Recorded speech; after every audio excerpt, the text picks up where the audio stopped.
And you may say to yourself, this is not my beautiful Super Mario Land 2. And you may say to yourself, this is not my beautiful 6 golden coins.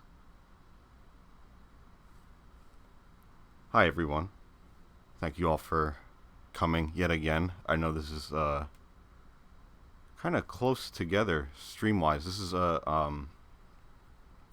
lot sooner than I intended for, like, I thought I was going to be doing this like maybe once a week, and now we've got like 3 in the span of 1 week.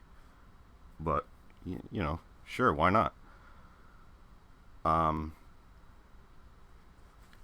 jumped the gun a little bit earlier and said there was going to be some Mario Land 2, but then I ran into a myriad of technical difficulties that I dealt with for probably longer than this stream is going to last, to no avail. So I said, screw it, let's just go back to something with the HDMI, and I have Super Mario World on the Wii U Virtual Console, so, why not do that? It's close enough, it's similar.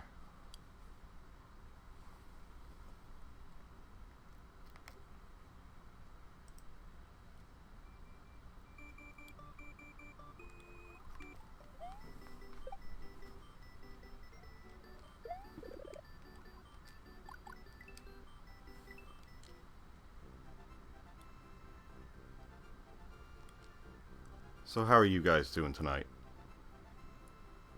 I still think if it's working fine with the N64 but not for the SNES, then you need to do something about the SNES. I think, yeah, either that, or I read that maybe just the, turn up the game a little bit. I can do that. How's that?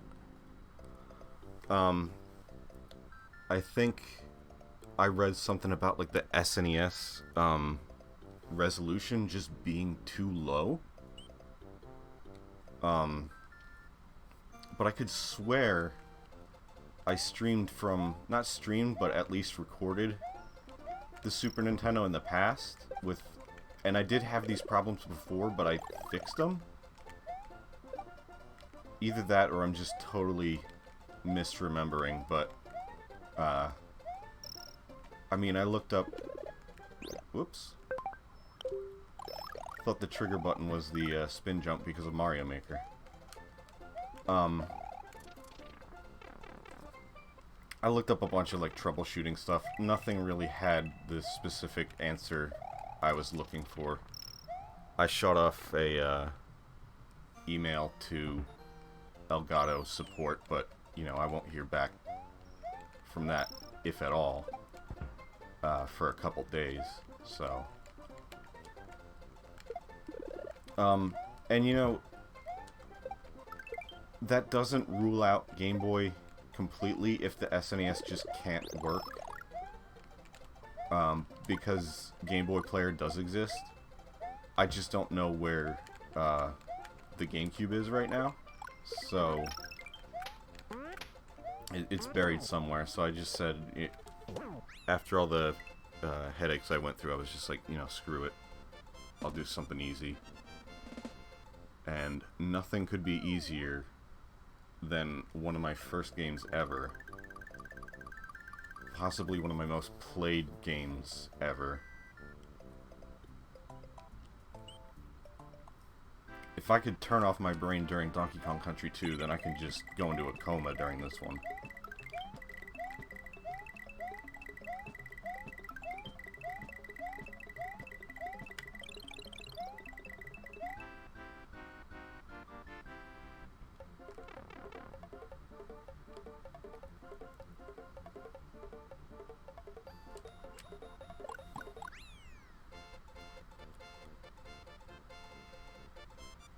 You did say you were gonna play Kirby Tilt and Tumble on the Game Boy player, so I gotta find it. Yes, I know.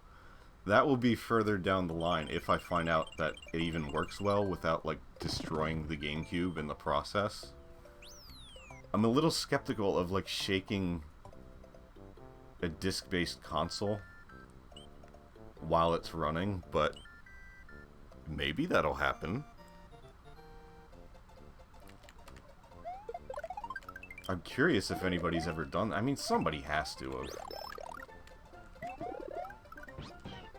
But that was going to be, down the line, a special thing. Where just out of nowhere, I was going to say, hey, we're playing Kirby Tilt and Tumble. How you doing that? On the GameCube. Just gonna tilt and tumble the GameCube around.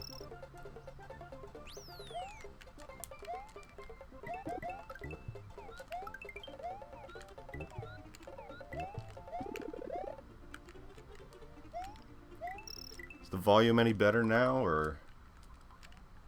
Because, I guess it's... I have, like, written down and taken screenshots of so many settings, but, you know, also things are going to be different game to game and system to system, so it doesn't matter that much. It's still going to be slightly different every time.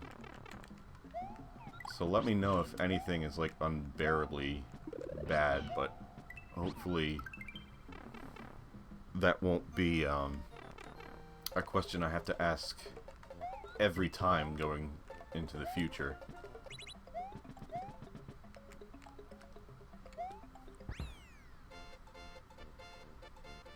Oh, hi, Danny. How are you guys tonight? Thank you for coming.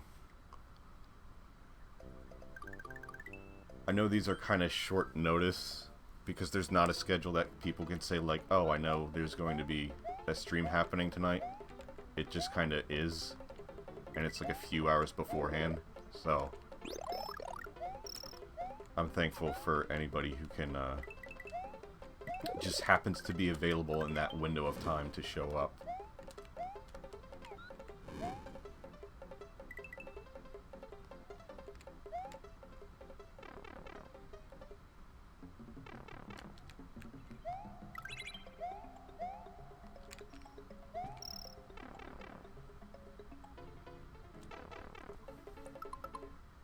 No clue how to do GameCube.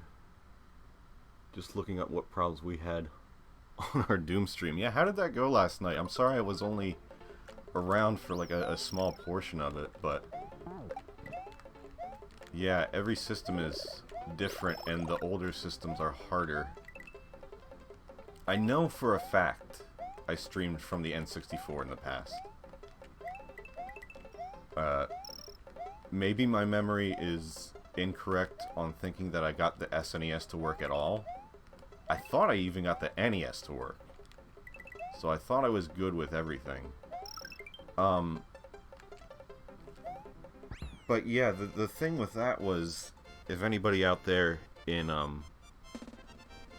Twitch land can maybe help me sometime. The problem was not with the capture, but rather when the capture was hooked up to the SNES, the capture was totally fine, but the TV screen would just blink rapidly. And there are, you know, there are settings for the capture card. It's like adjust this setting if you're getting issues with the TV, because it depends on the compatibility with the particular TV, and none of that worked. So I don't know if it's, you know, if it's the console, if it's the TV, or what, because and the reason I keep saying, like, I did the N64 and that was fine, so why doesn't the Super Nintendo work?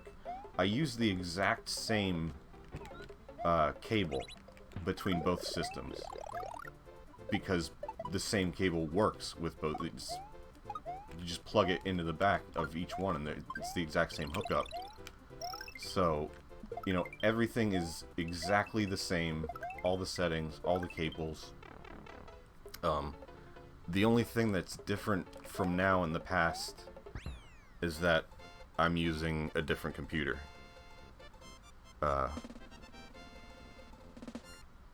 Which the previous one could not stream anyway. And this one now can, so. But I could record stuff on the previous computer, which is why I know at least the N64 worked, but Isn't technology wonderful? I love the 21st century.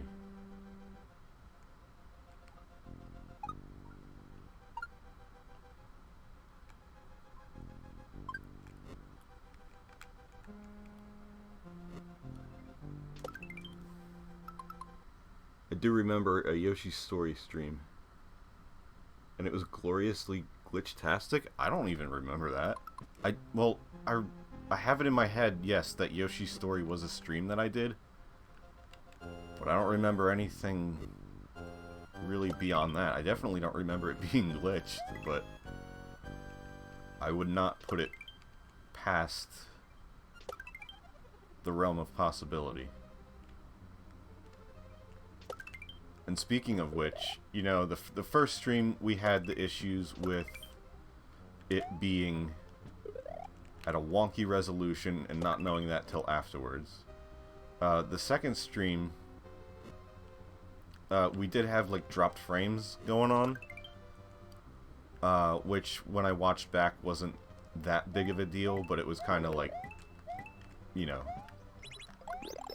it would like cut out for like, on rare occasions it would cut out for like a second or even two, and that was kind of like not good.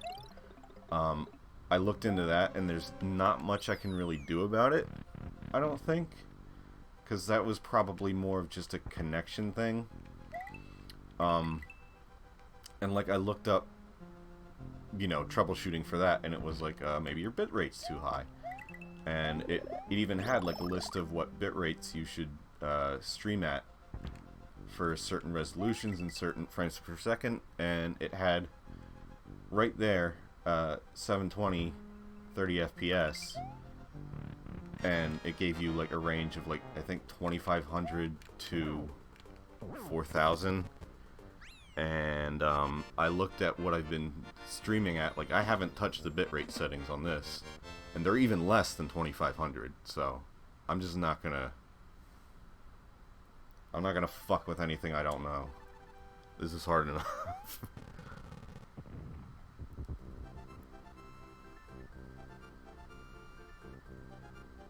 Blast the connector with canned air, or rub the connectors down with alcohol. Yeah, that's a solution, actually.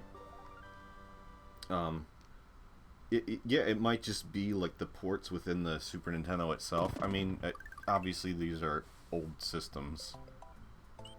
They get dirty, they get dusty, you know. So that is another potential fix. I mean, there are options. I hope at least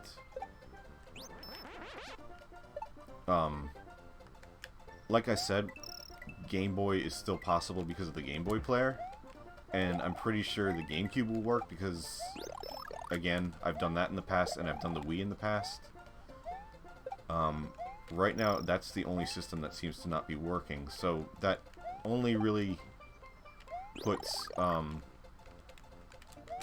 you know, just Super Nintendo games that I don't have elsewhere out of the picture. Which is not that big of a deal, but there are some I would like to stream that I don't have on other systems. Cool. 1 out of 5. Not bad.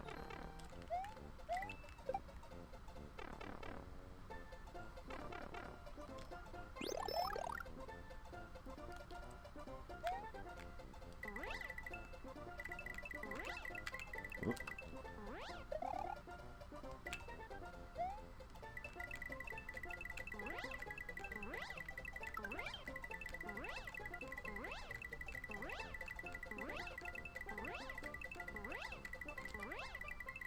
We need these extra lives. I only have 34.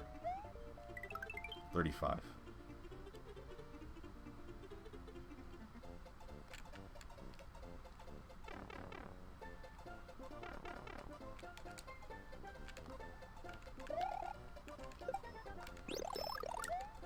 I don't want to get a game over on stream.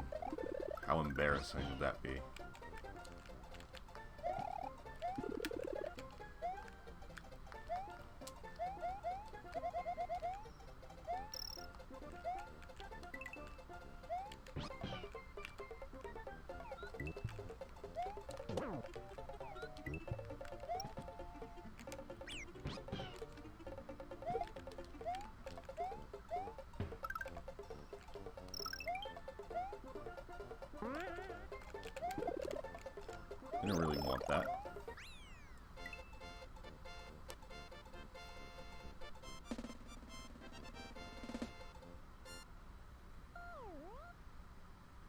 At least we aren't getting the chirp like Vinny does when he collects the Yoshi coins. Yeah. That's probably an emulator thing, I would assume. Wait, not emulator. Overclocked Super Nintendo. Yeah, I think when you play on legit hardware, wink wink, you know, the sound is as accurate as can be, and I think the chirps are a result of, like, the issues with the audio emulation not being perfect. Super Mario World definitely always had that problem. Like, you would hear it when, yeah, when you get the dragon coins, or when you get a mushroom, or the fireball sound. They all kind of sound a little bit fucked up for some reason.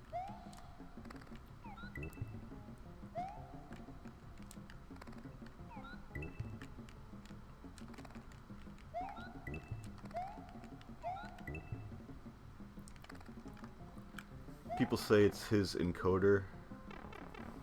I guess that's a possibility as well, yeah. That might add to it. Like, it might not be the audio alone. You know what? We don't need that.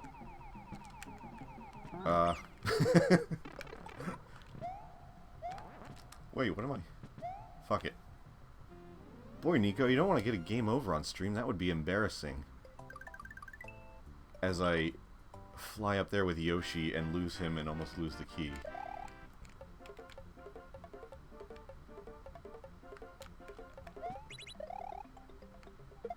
And miss the Koopa Troopa. So that was a waste.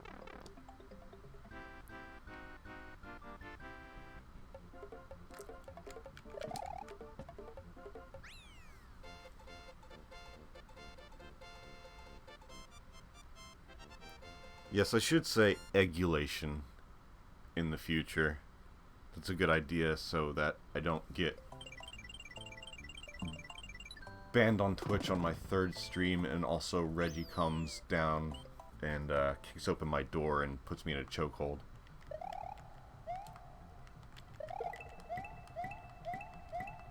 Nico, why would Reggie do that? He's Doug Bowser now.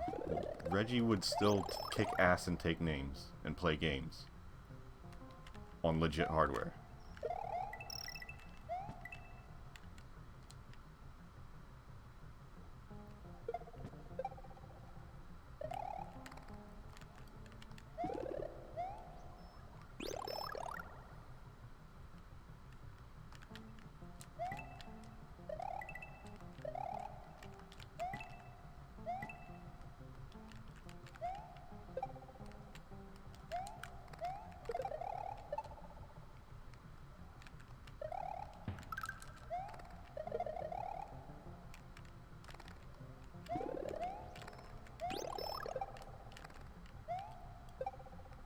So I'm not gonna go through this whole auto-scroller. We don't need to see that. Let's just take the third exit that this level has.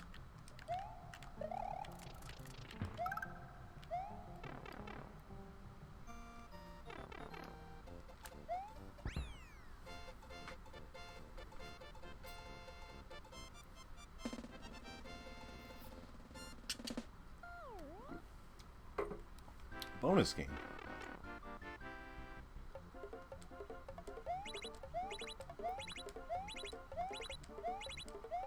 Well, at least I was consistent.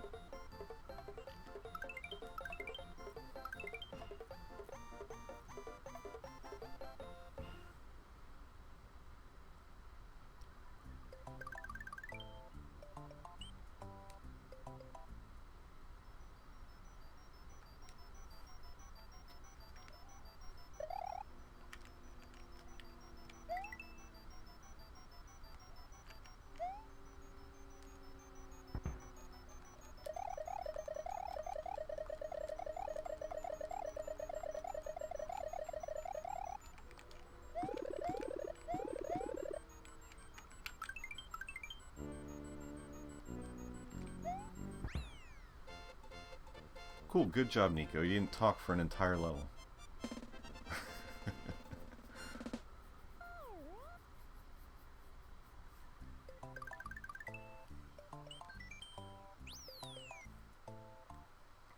This kind of blew my mind as a kid. I don't really need it now, but I found this secret all by myself. And that was pretty cool that they, I mean, when I was not good at this game, that was, you know, you would be all the way at, like, the Forest of Illusion or Chocolate Island, and then backtrack all the way back to Top Secret Area to get, like, Yoshi or, like, some power-ups. Or you would keep going there with Yoshi to, like, farm extra lives. But, I think we have enough of those. And there are better ways to farm lives anyway.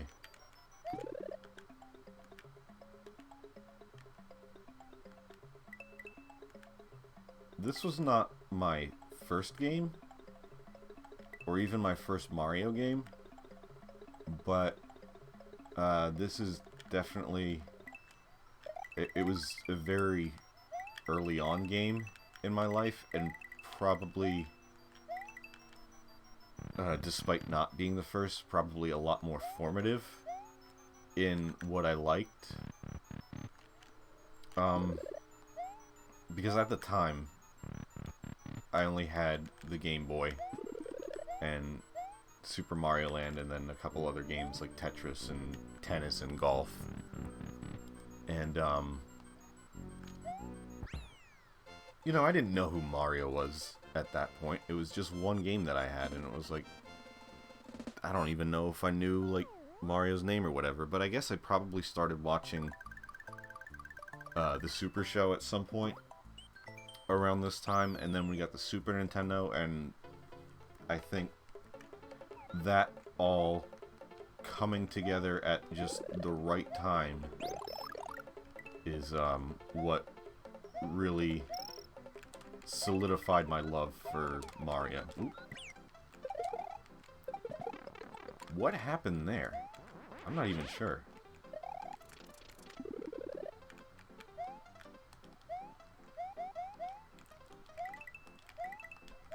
But yeah, I think if anything, I would not attribute my love of Mario to Super Mario Land, but rather this game and I guess the cartoon combined.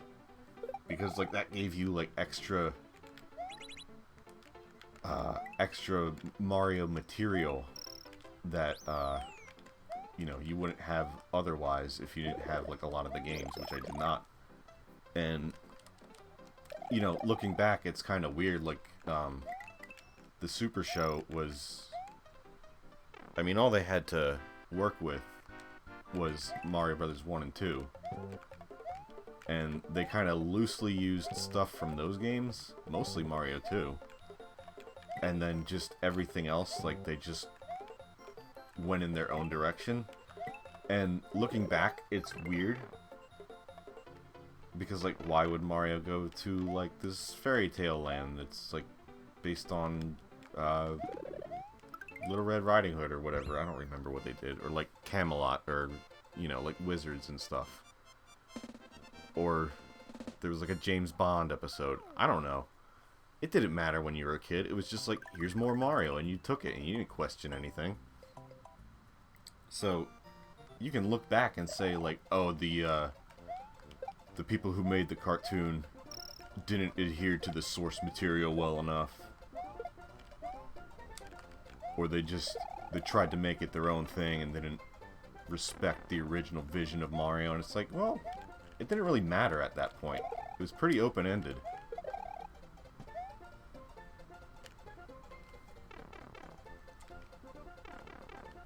And obviously, you know, the following cartoons, well, the Mario 3 cartoon very much stuck closer to the source game, and since it was a specific game entirely, and then the Mario World cartoon is probably my least favorite, to be honest. Because I think, you know, they kind of had to do the cartoons a little bit ahead of the game's release. Which is why you know, like the Koopalings had different names in the cartoon because there were no names for them to use yet when they were making it.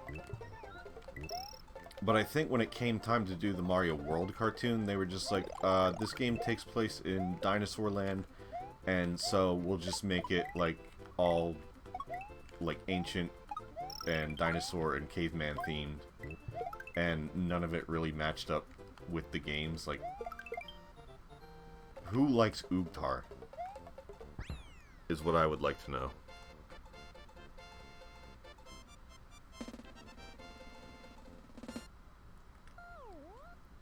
So I mean, I like the Super Show and the way they just kind of went in their own direction much more than trying to kind of be in the right direction, but doing something weird and out of place that they did with the Mario World cartoon.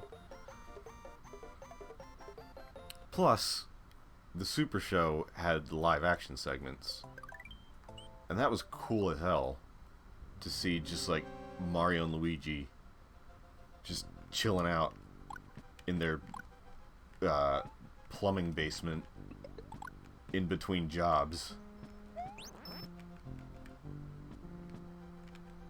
It's like, what did the Mario Brothers do on their off time? Well, they hang out with Cher and Magic Johnson and Inspector Gadget. You know, like a normal plumber.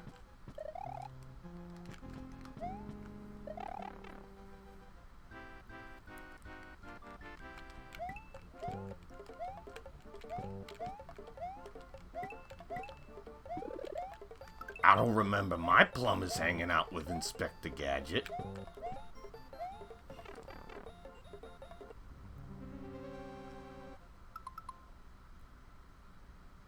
Oogtar want, yes. Dino bummer, caveman dude. Deke really liked, you know, between the Mario cartoons and Captain N and the Zelda cartoons. Well, I don't think the Zelda cartoons had it that much, but they really liked that late 80s, early 90s, like, slang. And why wouldn't you? That needs to come back, is what I think.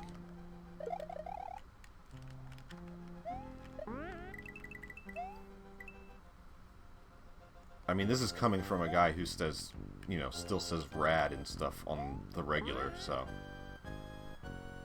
maybe I'm a bit biased.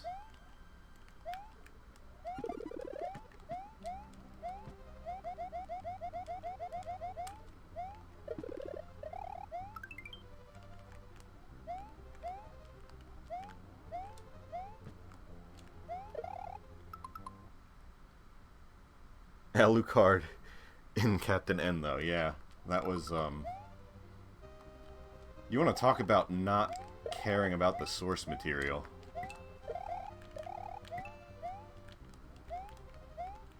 Look at Captain N. And their portrayals of, not Pit, but Kid Icarus, as he was known. Mother Brain and Mega Man. All definitely used very accurate, very closely referenced to the original material, overseen by Nintendo and the creators themselves.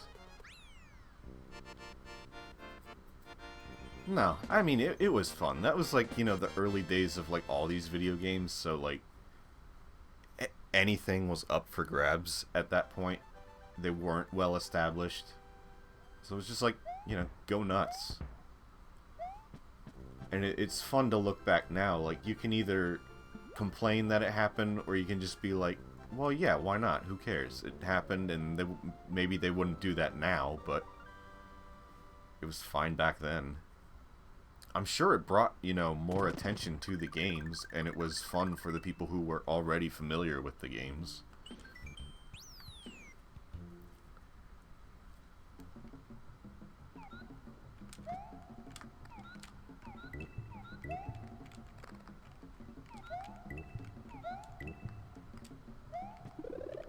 And it's fun for us to say now that, Smash Brothers is a Captain N reunion.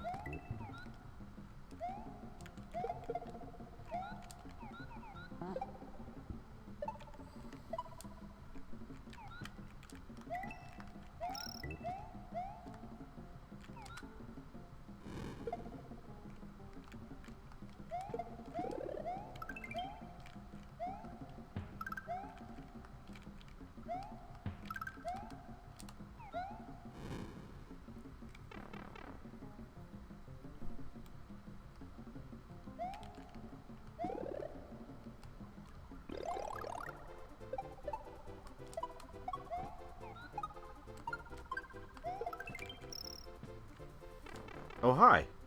Thank you for coming. Welcome to my humble little streaming abode.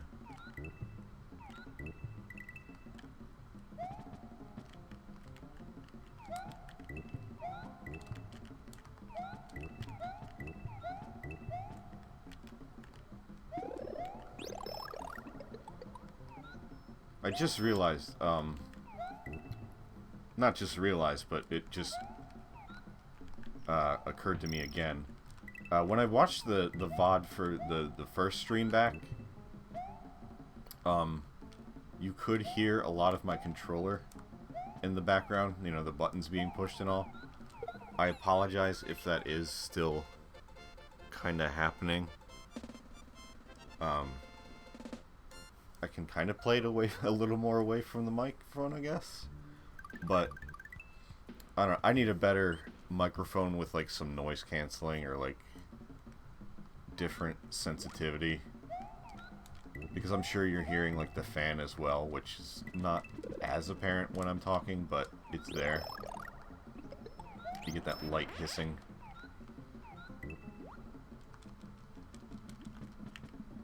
Oops. Well, we can't take him anyway, so into the pit you go.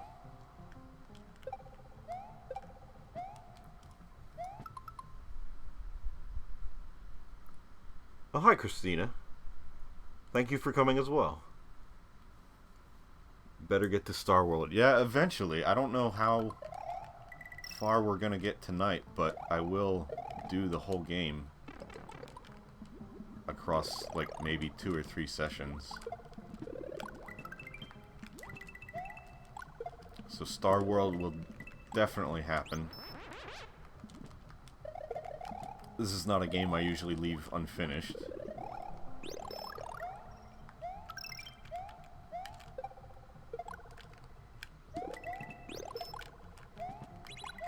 Yeah, I'm glad you could make it. I think we're like slowly amassing more and more people who can make it at like certain times, depending on their schedules coinciding with mine.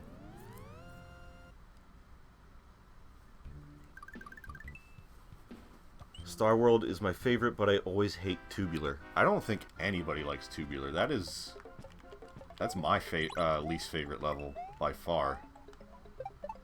I mean, I've gotten it down now, but like as a kid, that was a nerve-wracking level.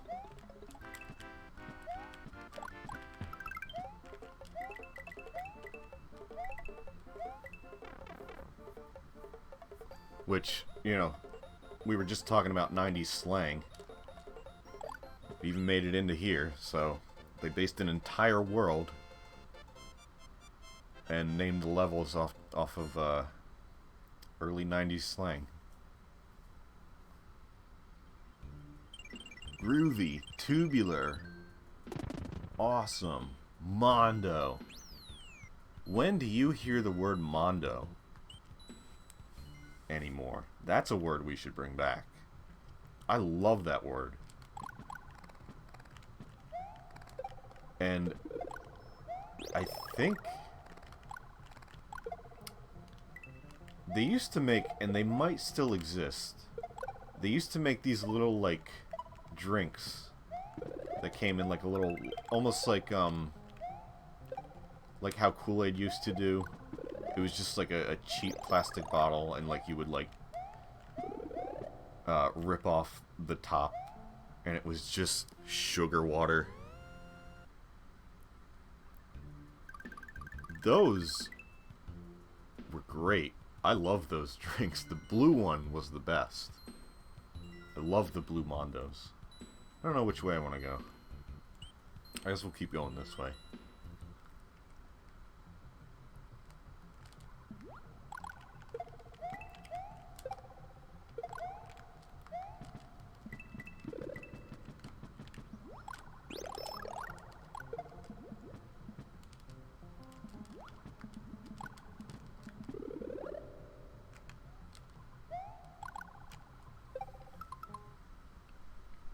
They still make Mondo. Oh, yeah. I saw it in the dollar store like 2 weeks ago. Well, that's good. That's a relic from that time that has survived somehow. Those and like the juice barrels, like the little plastic, they were shaped like barrels with like the foil top that you would peel off, and it was essentially the same thing. I don't remember liking those as much, though.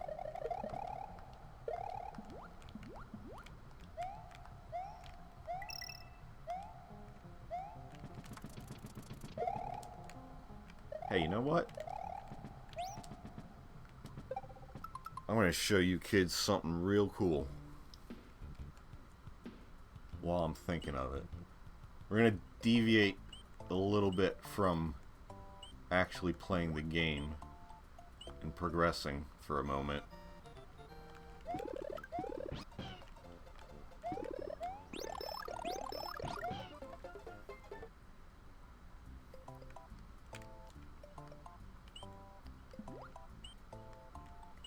I'm that guy behind the convenience store going, "Hey kids, you want to see a dead body?" Except it's, "Hey kids, you want to see a glitch in Super Mario World?" This isn't it. I gotta kinda finagle my way through here first.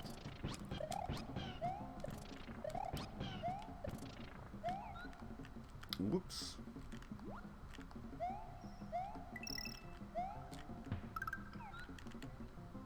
And hopefully I do it alright.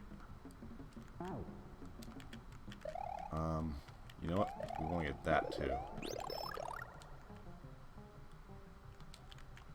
Forget exactly how this goes, but well, that already is screwed up, I think.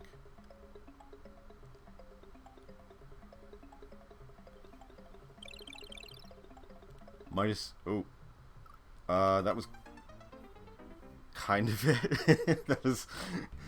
part of the glitch happened there, but that was not the intended outcome I wanted.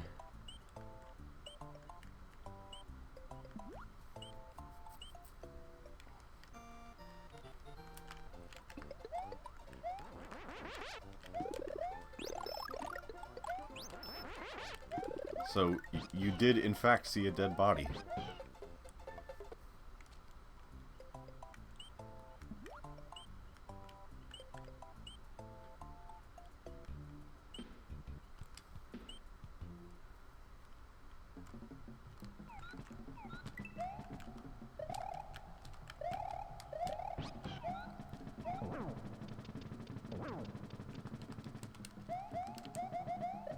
That was not it either. That's a new one as well.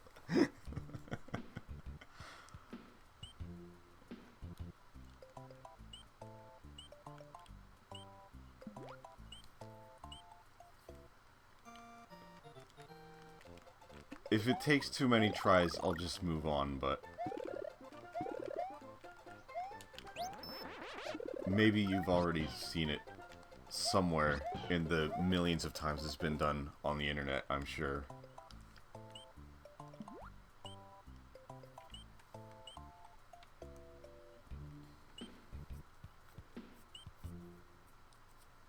And if I can't do the Yoshi variant, I'll at least try just like the normal variant. And then we'll move on.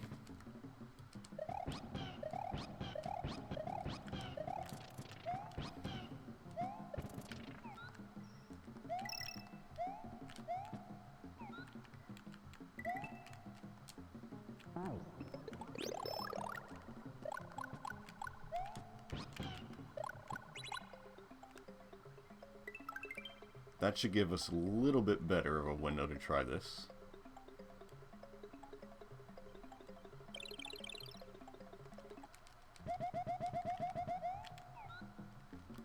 Oops.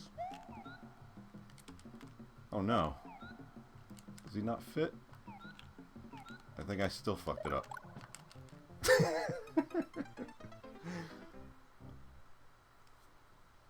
Okay, one more try. And then...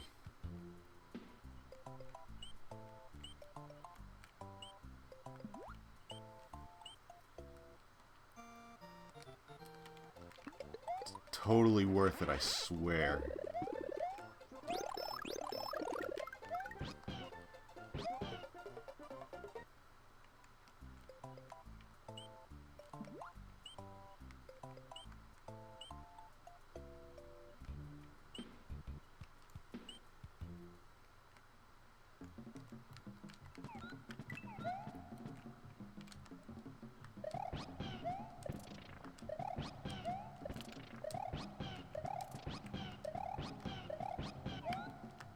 Is this how a comedian feels when he's up on stage bombing and losing the audience? Because I think this is the streaming equivalent. Alright, that's...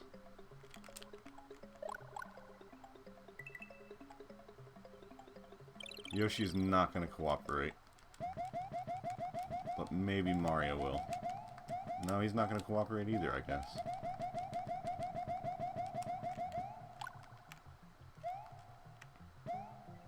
Well, I beansed it.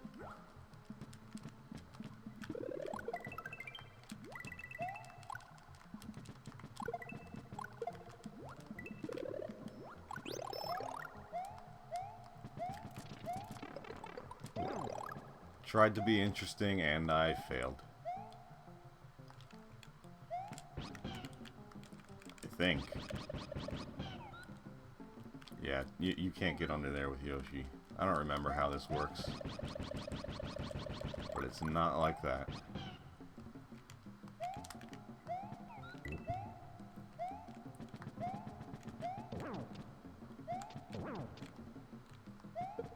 Basically, you just fall through the floor and kind of get stuck.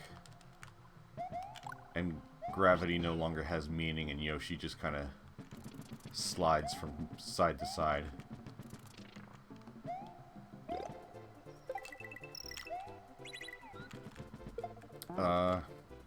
Cool. We'll, reuse that P-switch, I guess. I did the glitch I didn't intend to do, but...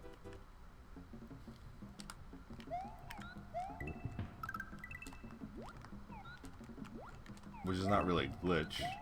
It's just eat the P-switch while it's still existing.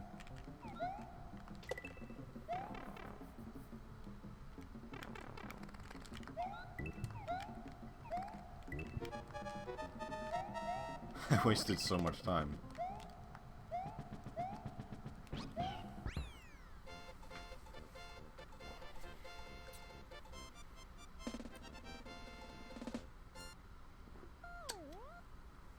That part will all be cut from the VOD. And then no one will know I'm a failure.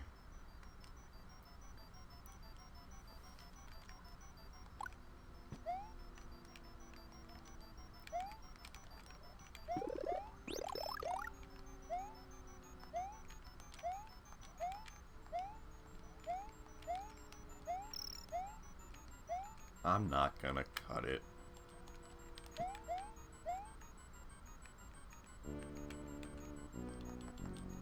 If anybody watches these things, they're getting the whole shebang.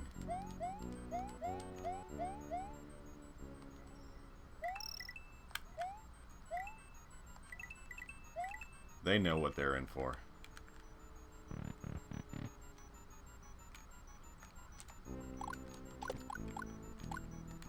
These bubbles kind of scared me as a kid. And I don't know why.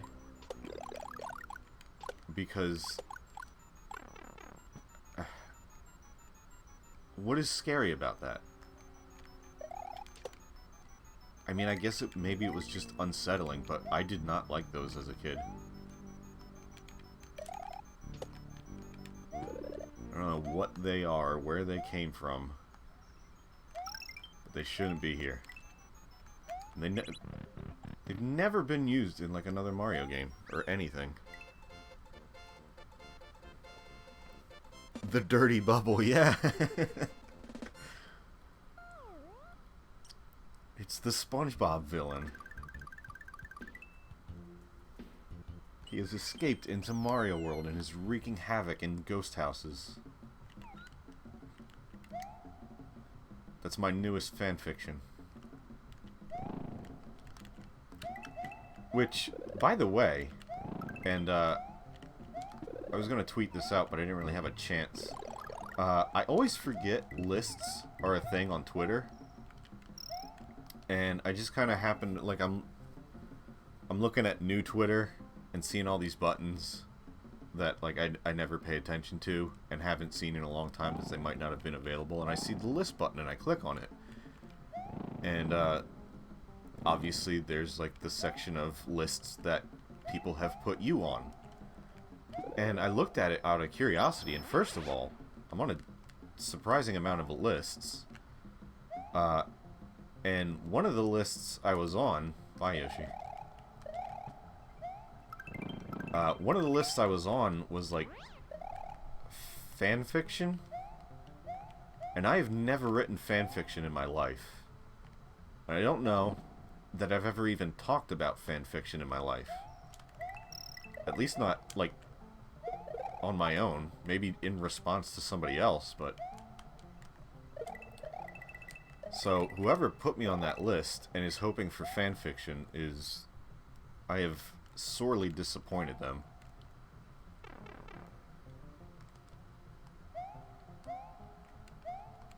I don't know what they were expecting.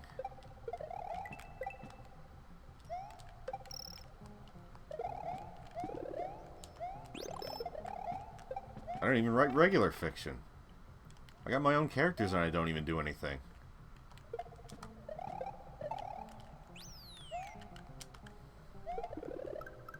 He's back.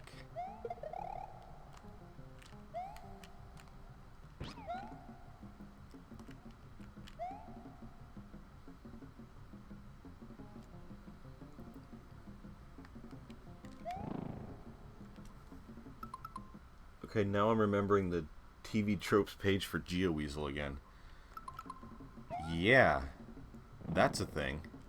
And you know what else? I found out. I have this really old video. Uh-oh. Bye, Yoshi. Again. Sorry. He died so that I may live.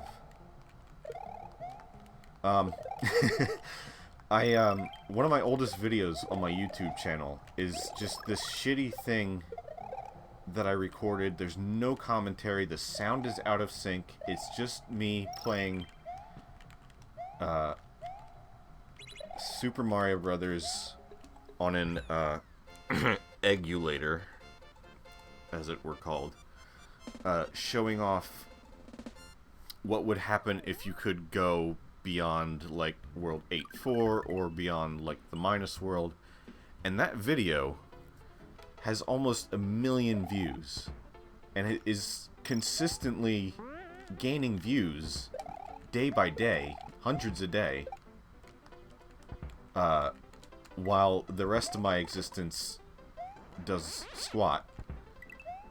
And I found out, well, early on, the reason it got so popular, I think, initially, like, this video is over 10 years old now, but the reason it got popular initially was because it was linked to by Cracked.com in an article about Mario. But looking at the like the analytics for the video, which I went to the other day when I uploaded, like, the first VOD of my stream, just out of curiosity, why this video is still doing so well. It's linked somewhere on TV tropes. I didn't bother clicking through to find out where, but it's there for some reason. and it's bringing in the views, and I have made $0 from it. So ain't that a kick in the dick? I wonder if YouTube will send me a play button. A golden play, or whatever they send you for getting 1 million views. If they will send me anything for getting 1 million views on a 10-year-old shitty video because Cracked and TV Tropes linked to it.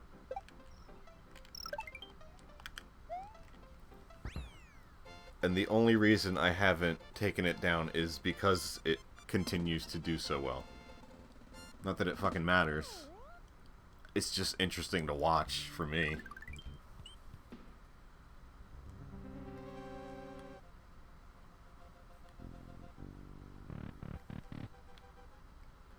Thought that was for 1 million subs. Yeah, I mean there's something for 1 million views, I thought. Like your first 1 million views. It might not be like a, you know, the golden play button or the silver play button or whatever I don't know. I'm not a YouTuber, really, and I have not followed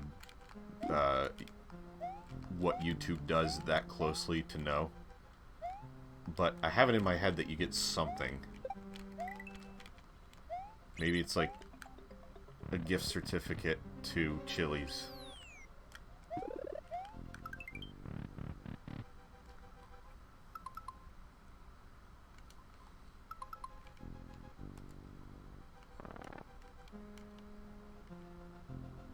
Which I would take.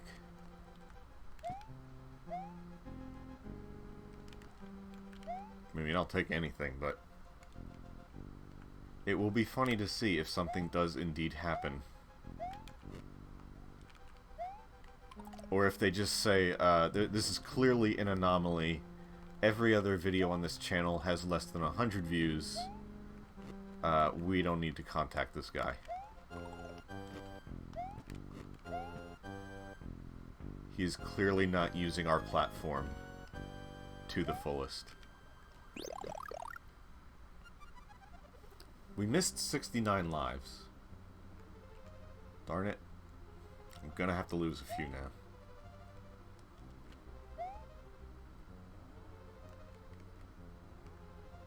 Because what is the purpose of getting this many lives this early on?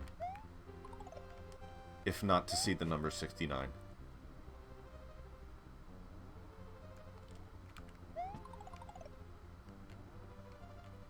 Because I could certainly not think of a more enjoyable thing to come out of this stream.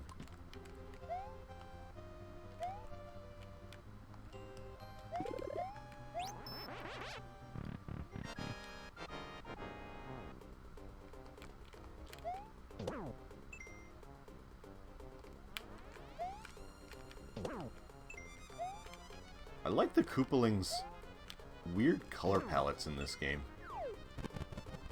And how it's not even consistent between the game and the credit sequence. And is different from their sprites in Mario 3 as well, which is different from the artwork. They should have just changed colors every appearance. That would have been cool.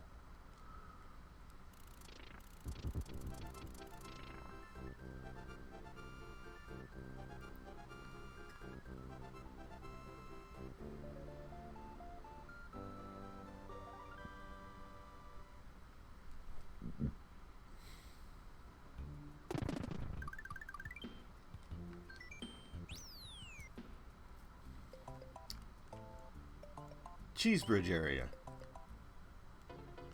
Why is it an area? I don't know.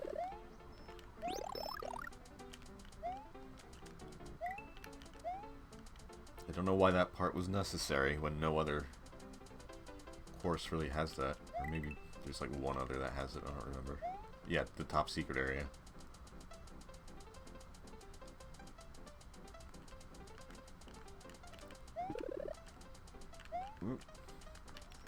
I did not know about the secret exit in this level for many, many years.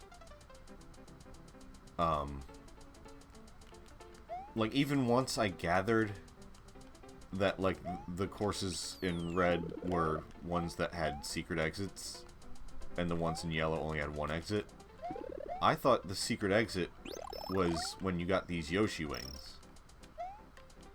And so I completed it the normal way, and I completed it by getting the Yoshi wings, and for years I figured that was it. Those were both exits. And one time I had gone over a friend's house and we were playing this, and there's this level on the map that I had never seen before below this one. And I said, what the heck is that? And he's like, what are you talking about? That's Soda Lake. I'm like, what is Soda Lake? And so, I think, you know, I was maybe like 10. And all those years, this game that I thought I had done everything inside and out is like, suddenly here's an entirely new level.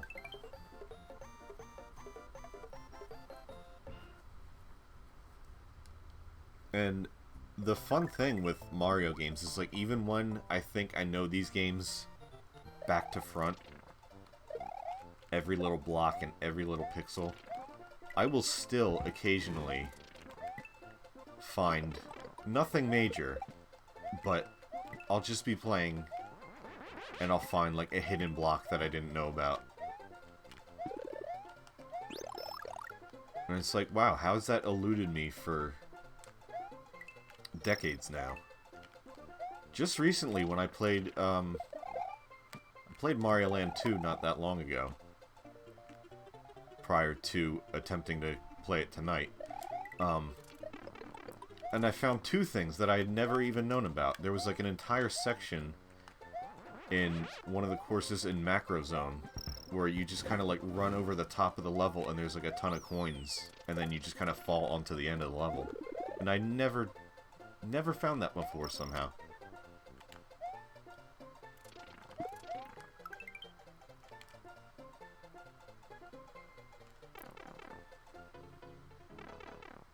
So it's nice little secrets that kind of keep coming back.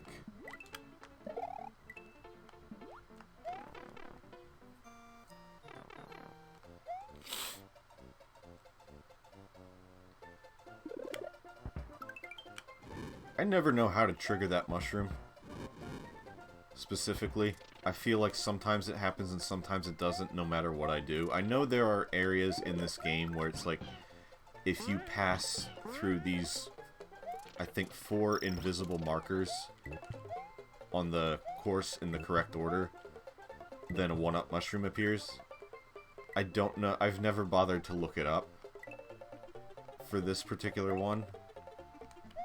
So I don't know where you need to go specifically for that to appear, but sometimes it just does. So, it happened, and I'll take it.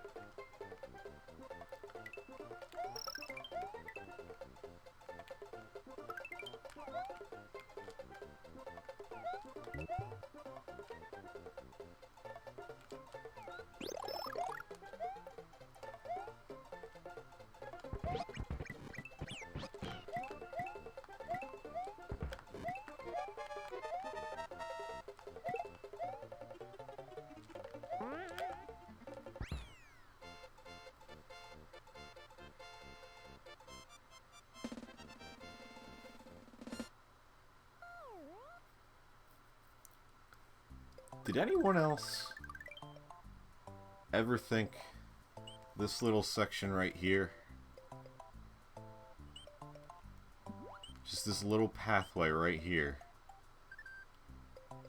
ever since I was a kid, I called that a duck. That was the duck area, because it has this vague shape of a duck.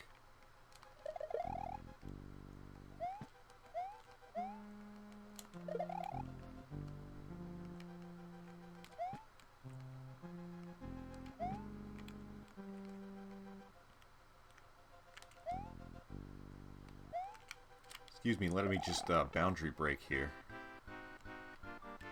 And then moonwalk out of the pipe. No big deal.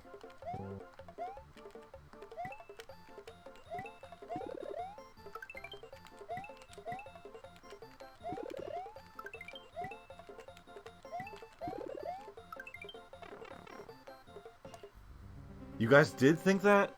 Oh, that's awesome. I don't I don't know why that's so cool to me. Like there's always things like you grow up and like you have no idea if like this was an experience that solely you had or if literally everyone else did.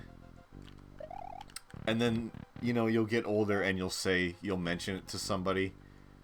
You'll think you have like this weird, unique experience. And then everybody else will be like, what are you talking about? I did the exact same thing. Or in this case, you're worried. Not worried, but you think maybe other people experience this, or am I just weird? And it's kind of cool to know that other people did think the same thing.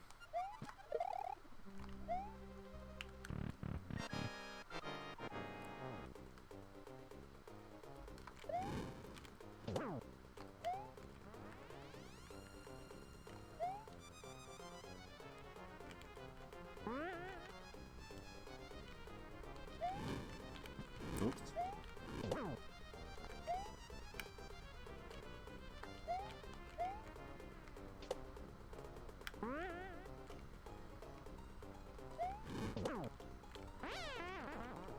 I just like finding those things. It's reassuring. I mean, not this so much. That's a very minor thing.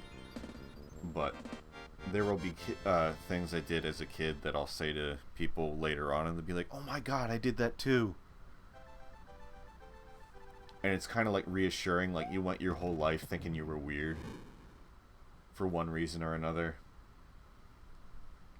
And then you learn it was kind of a universal experience for people your age.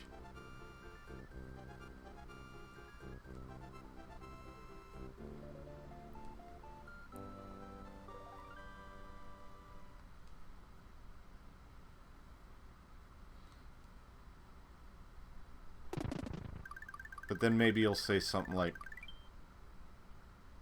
"Man, did you guys ever like the taste of dirt as a kid too?" And you'll get those looks like, no. No, I did not. And you'll be like, "Cool, yeah, me neither. No." Because when I ate dirt, yeah, I always hated it.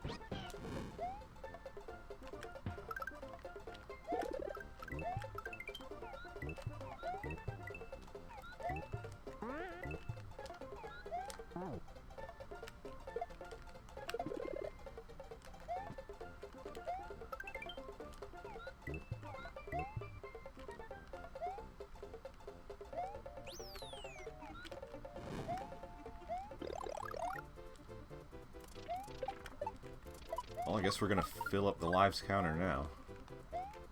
In case anyone was worried about that.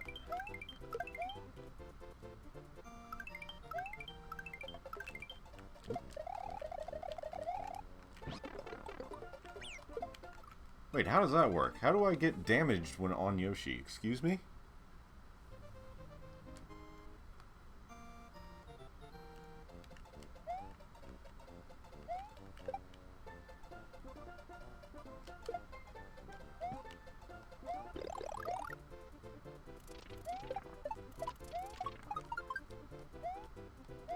Now I gotta earn all these lives back.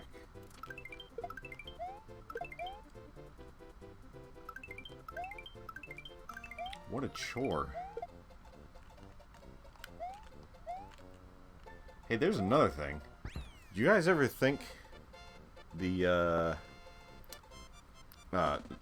amazing flying hammer brother that we just saw there, do you ever think he looked like Santa Claus? Since we're talking about things in Mario World that look like other things. I may have to bring that up when he's actually like on screen again, but there's like a part of it that looks like he kind of has like a Santa hat and a beard. And I mean, if not, then please remember that I was playing this as a child on a tiny CRT in the 90s. So I apologize for not having the highest definition crispy pixels available.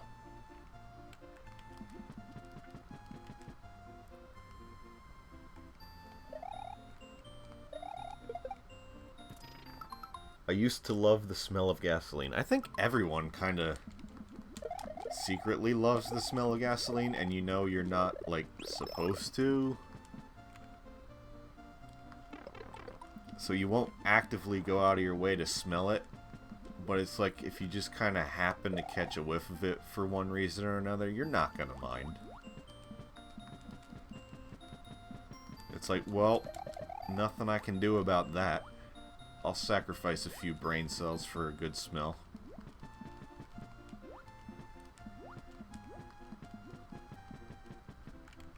I mean, I definitely had... I remember my parents, you know, specifically telling me, don't go sniffing gasoline. Especially because, like, when my dad would mow, he would have, like, the big red tank, and he would have to fill it up with gasoline. And when I was, you know, playing out in the backyard or whatever, you would just smell that. And, so they had to make a conscious effort to let us know, don't get too attached to that smell.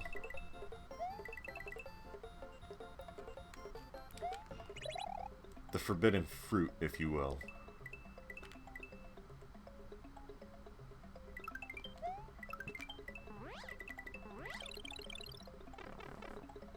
Because you see, in the Bible, God told Adam and Eve, don't go sniffing the gasoline. And what did they do? They sniffed the gasoline.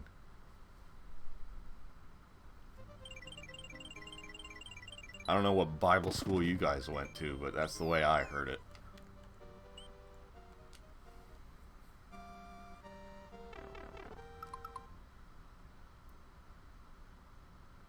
I didn't like huff it, just like the smell of the gas station. Exactly, yeah. Like I said, between like my dad's lawnmower or when you would go to the gas station, you would smell it. And now that I think of it, you don't really... Maybe this is just here. We don't pump our own gas here in New Jersey. I think there is one other state that also does that. Either that, or I'm confusing it with daylight savings time. But we don't pump our own gas here, and so there's no need to, you know, get out of the car and, you know, go to the pump. And you're not near the pump. You're not seeing it like drip as you pull it out of the car or whatever. Can you tell I've never pumped my own gas because I just called it the car or whatever, and I don't know where the gas goes? It's the exhaust pipe, right? That's where you put the gas? No, but it was always weird, like, when we would go on road trips. Like, we would go down to Florida because it's where my grandparents lived.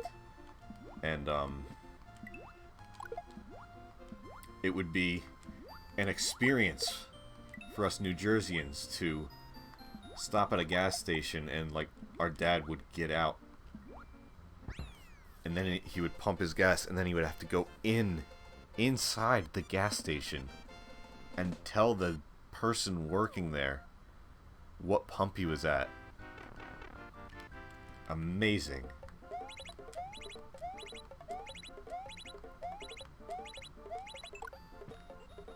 I don't know how the rest of you guys do it. I mean, we're clearly living the life of luxury here in Jersey.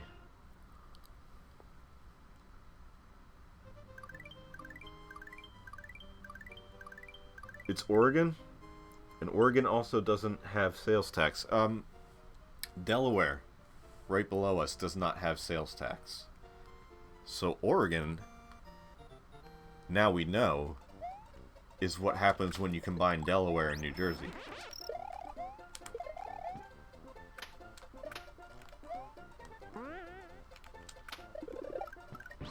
But yeah, there's a lot of people here who, I feel like we've never bothered to have the foresight to do this, but it's not a bad idea to go to Delaware for, like, major purchases, because there's no sales tax there.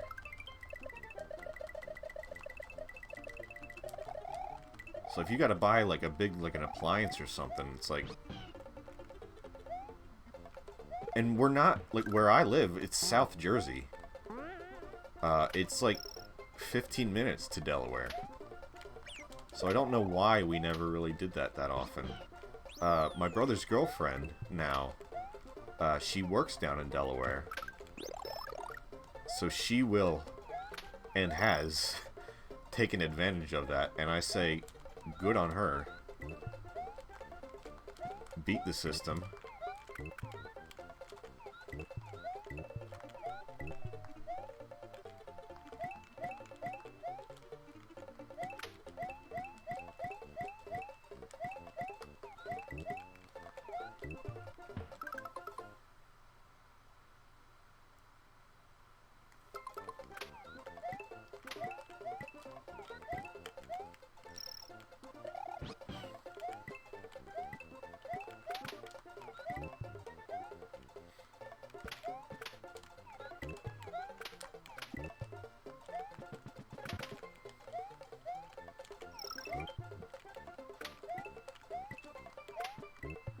So, I'm not gonna get the proper exit yet.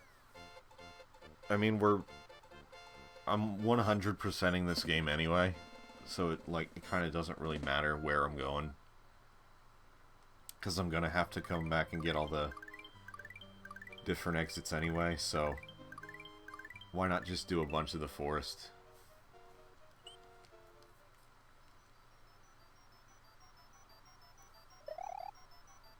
Missouri once in a while has sales tax-free days. Huh, I didn't know that. I mean, I didn't know that about Oregon either, but, that's kind of cool. At least there's, like, some attempt at, not dicking you over. And I'm sure, if it's, like, an event, then, you know, people are going to take advantage of it and perhaps buy things that they would not buy otherwise, and who knows, maybe they make even more money on the day, or because of a day without sales tax.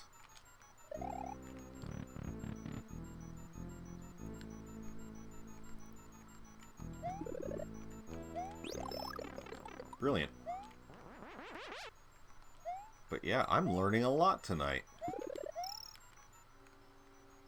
I should have tagged this stream as edutainment.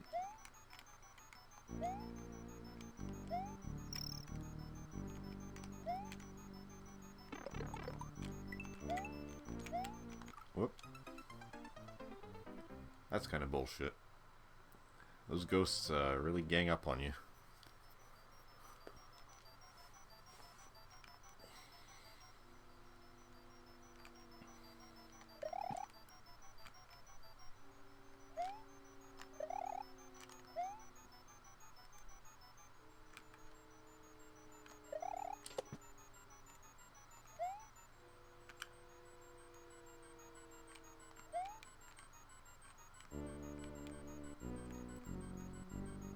Clock.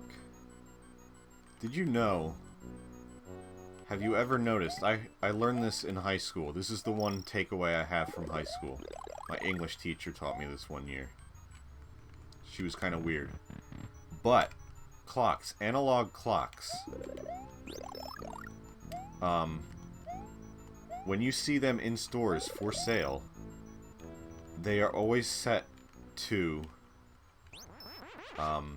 10 after 10.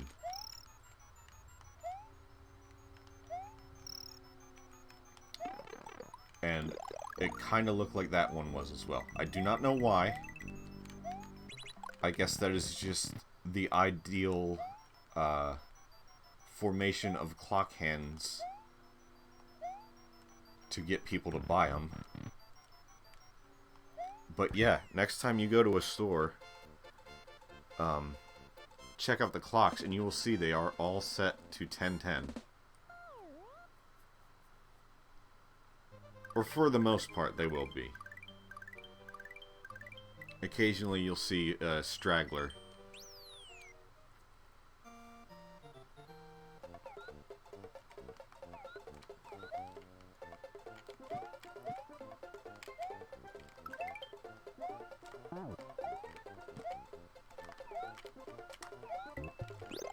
And, you know, I may not remember my algebra. I may not remember my physics.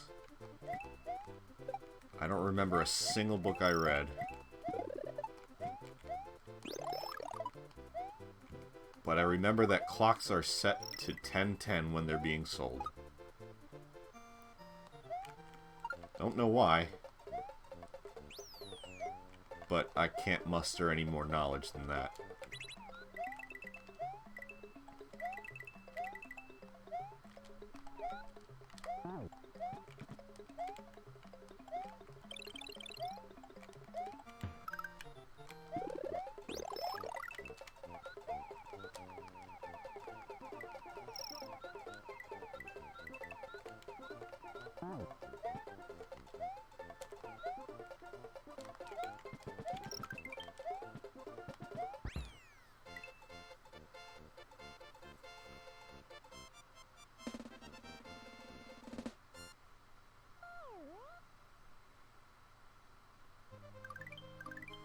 Oh, the Missouri thing is this weekend? It's for specific items like clothing, computers, and school supplies. So yeah, definitely buy a computer. Texas has it too, but computers aren't counted. I mean, at least it's something. I am going to take a very quick break. I will be right back. I don't even have a song to put on because it's going to be so quick, but I will treat you to my BRB screen regardless. And I will be back in just a moment. Hang tight.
Okay, and we're back. Welcome back.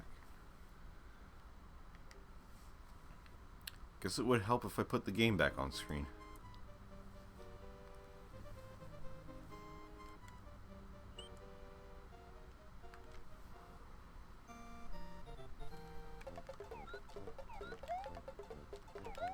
And no, I did not only take that break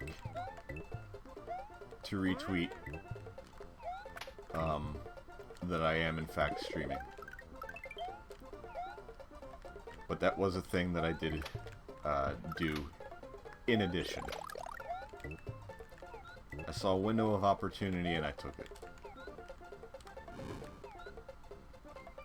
Check this shit out. In fact, you know what? I don't even know if that's going to show up well on the capture. That is vibrating fast, back and forth, very fast. But I am now thinking, in hindsight, that probably just looked like it was staying still.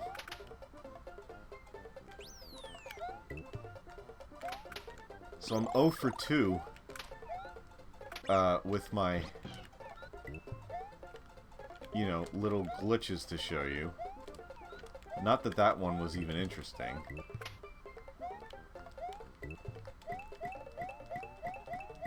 Why am I getting coins? I don't even need them. I'm still doing it.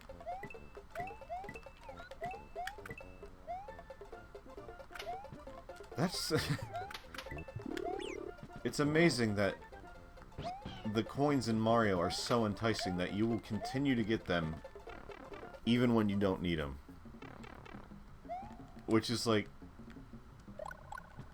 It's a thing in Mario Maker, you know, like, why put coins in your course? Why put 1-ups in your course? The only time they're gonna matter is if the person happens to be playing it on endless mode.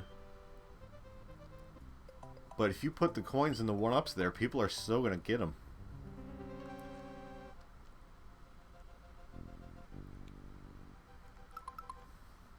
Yes, it was perfectly still. Excellent. Nailed it.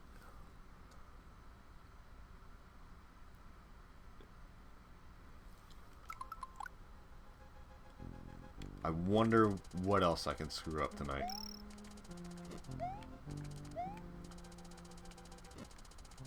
Bet I could look at chat while I'm on a snake block. That'll go over well.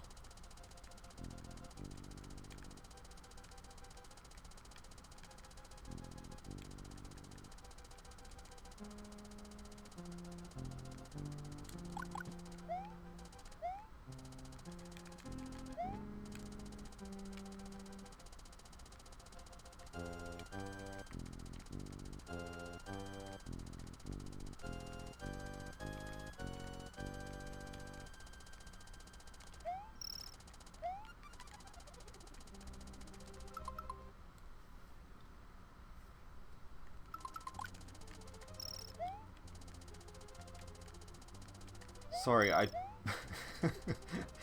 I paused because I was unsure if I turned my microphone back on after the BRB, even though I have already communicated with chat since then, and thus my microphone would obviously be on. I forgot in that short of amount of time.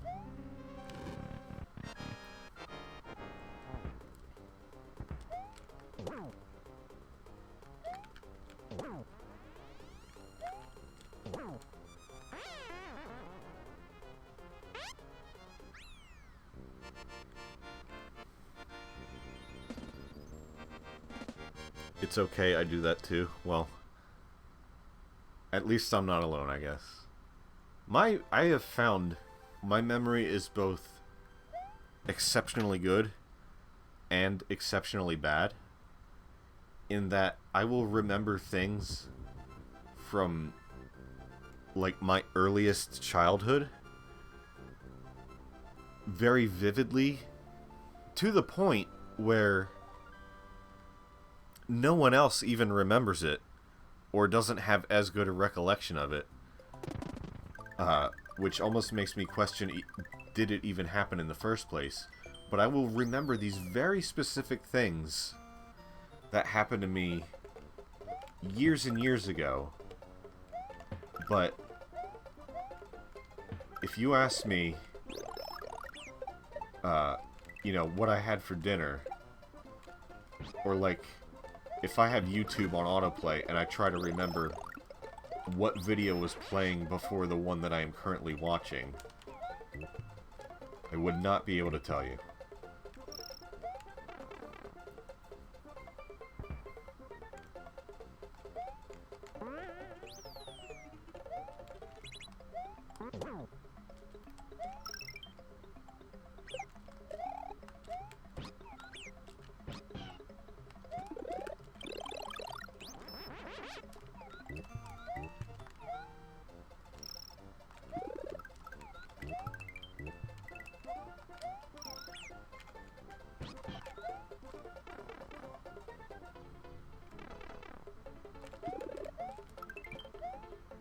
Dolphins.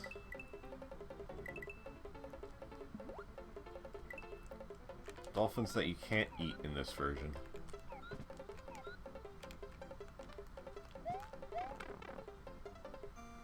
They should bring those guys back. I mean, I know they've made like some minor appearances in like the spin-off games, but they should put that. I love those little dolphins as a kid. They're cute.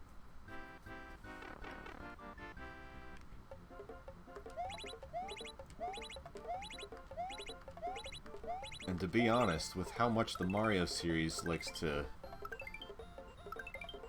you know, stir up the nostalgia and be like, hey, remember this? That's the thing I'm surprised we haven't seen back in a more substantial way.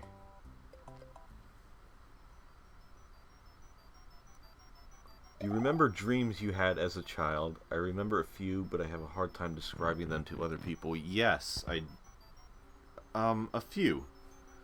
To the point where,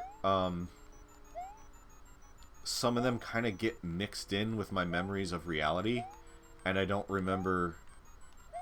I have to kind of confirm with somebody what was, what actually happened, or if I just dreamed it.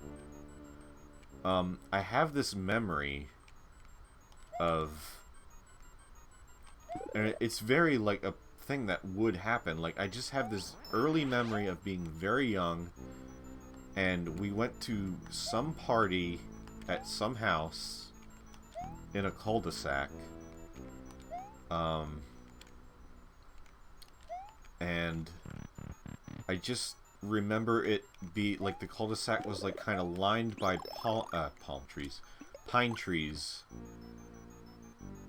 and I have like this vivid picture of getting in the car to go home from wherever that was, and it was like almost dusk, and it was like a little cloudy, and I was looking up at the pine trees, and it just looked really pretty.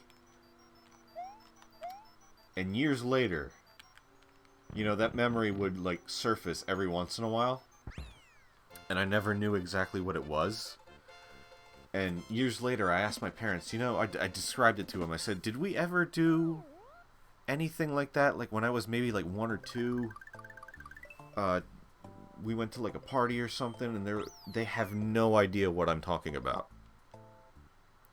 So I have this completely fabricated memory that is clearer than some, you know, other actual memories that I have.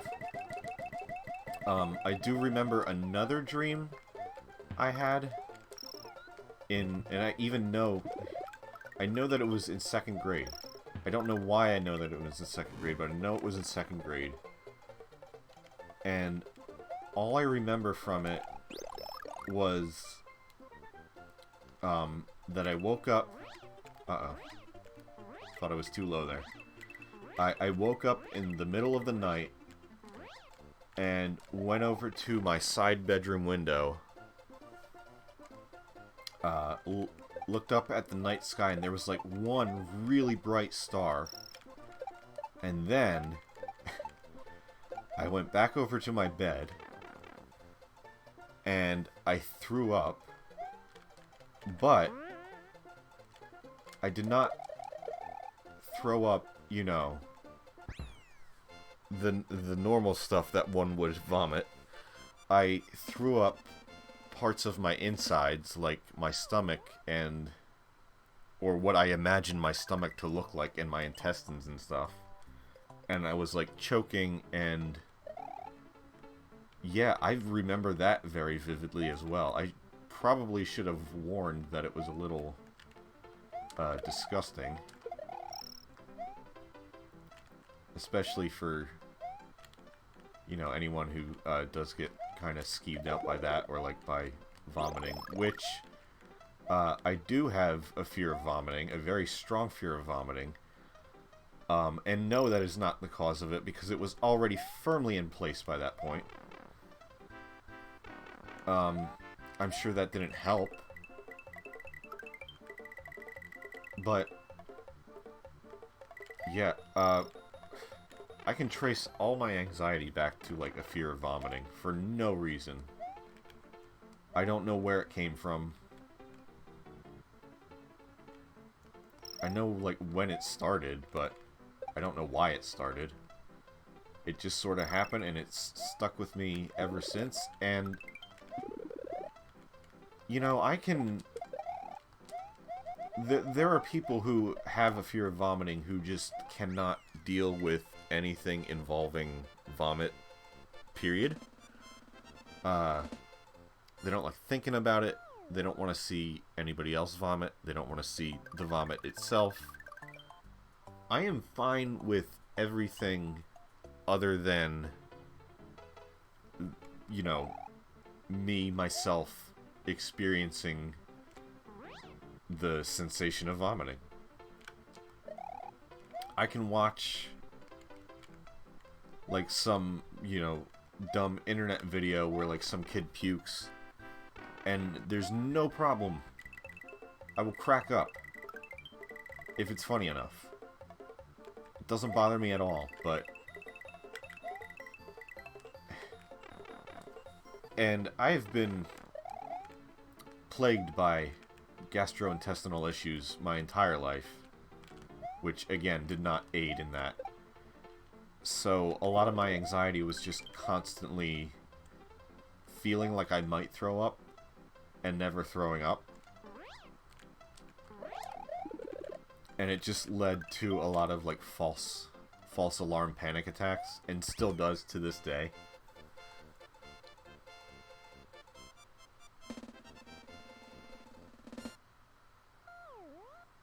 I tag my emetophobia for your sake. Well, thank you.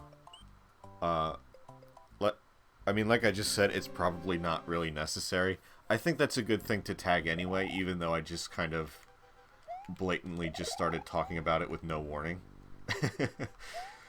I would like to be more mindful of content warning sort of things. Because that kind of stuff doesn't always occur to me.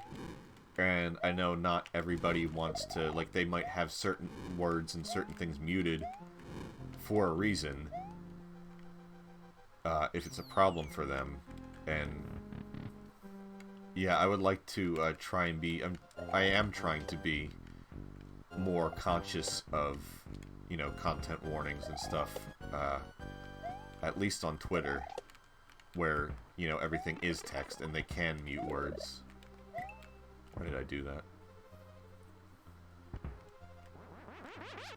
I mean, there's no harm in doing it, so why not?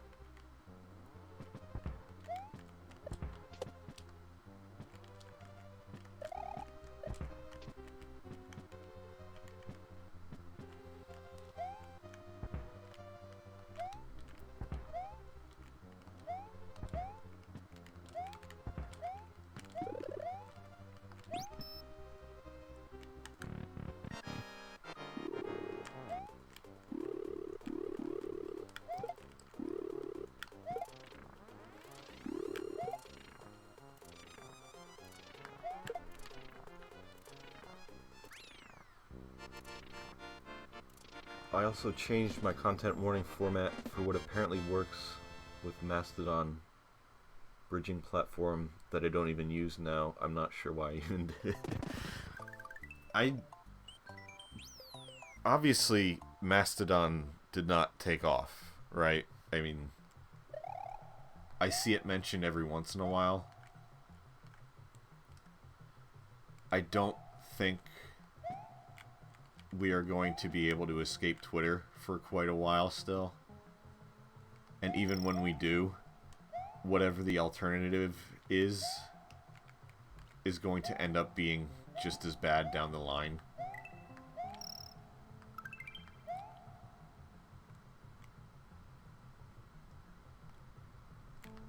Basically what I'm saying is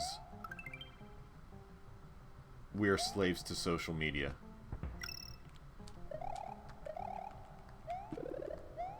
And I can be aware of it, but I sure as hell can't do anything about it.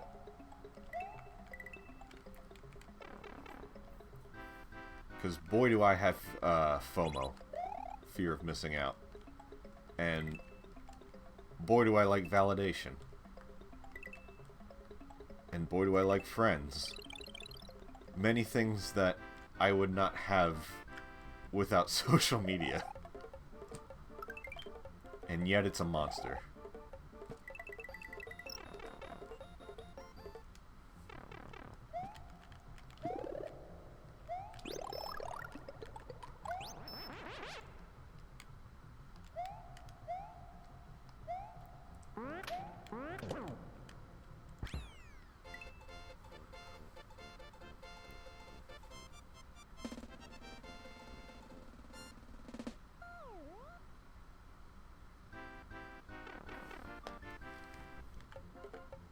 Wonder if... Nope. Well, I was just going to say, I wonder if I can get a perfect bonus round tonight, but... that dream died at the second block.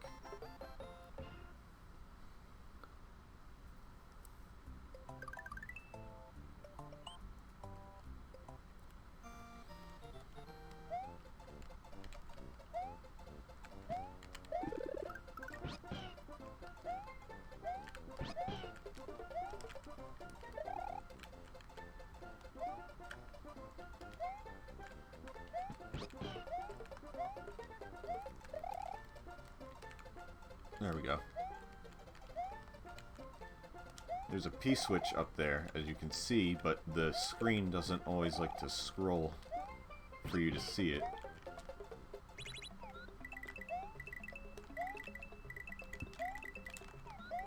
Once again, not that any of this even matters. I'm at max lives.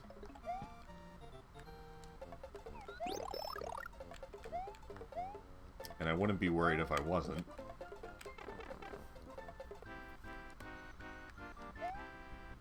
Lovely.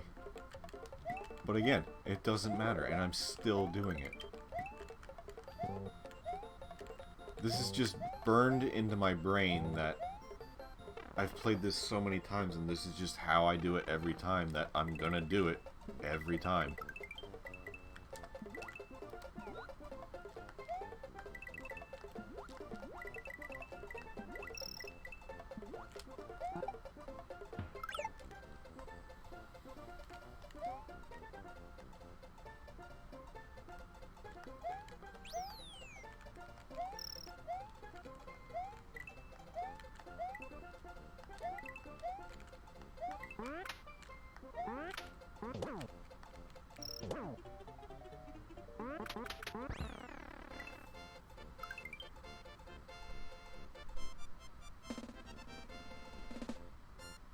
You might as well be max times 2 at this point. Yeah.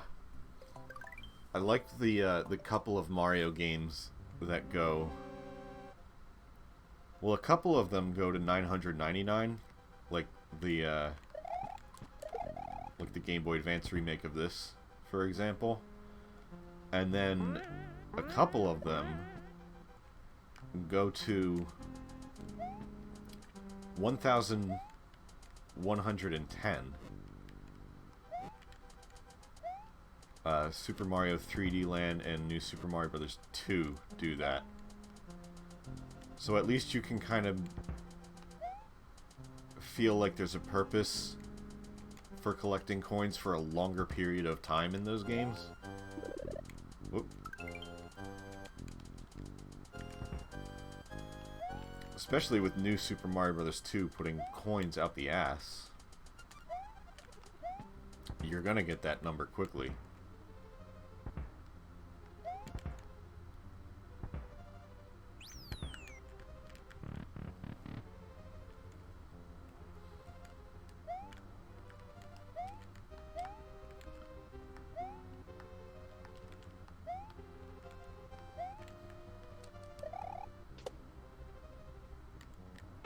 Oh no.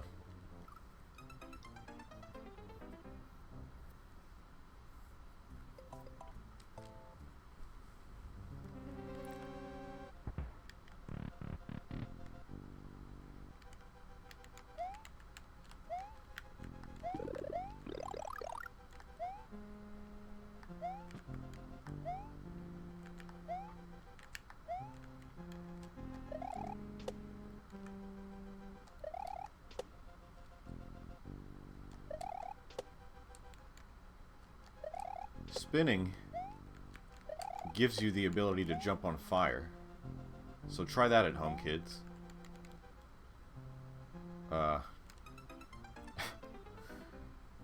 Disclaimer, don't try that at home, kids.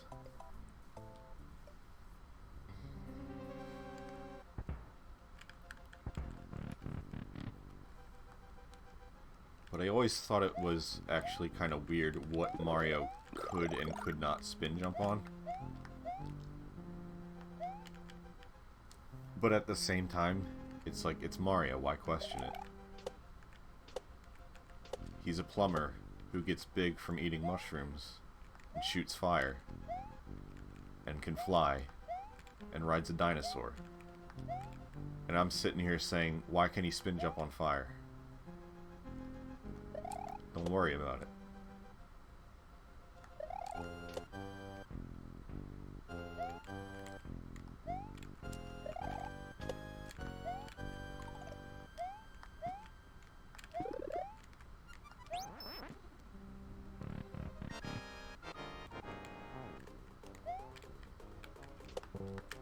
That wasn't Wendy.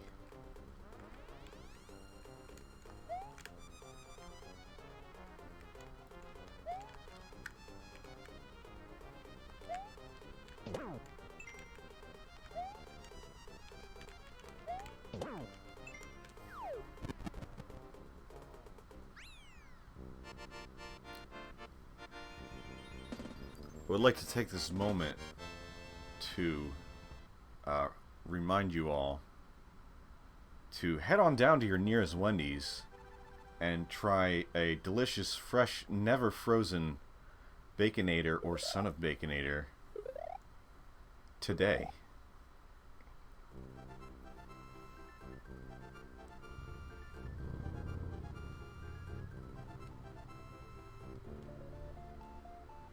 No, I'm not being paid for that.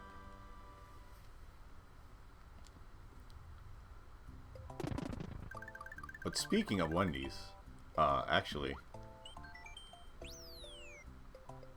in a legit thing, free junior bacon cheeseburger until August 19th, is that real?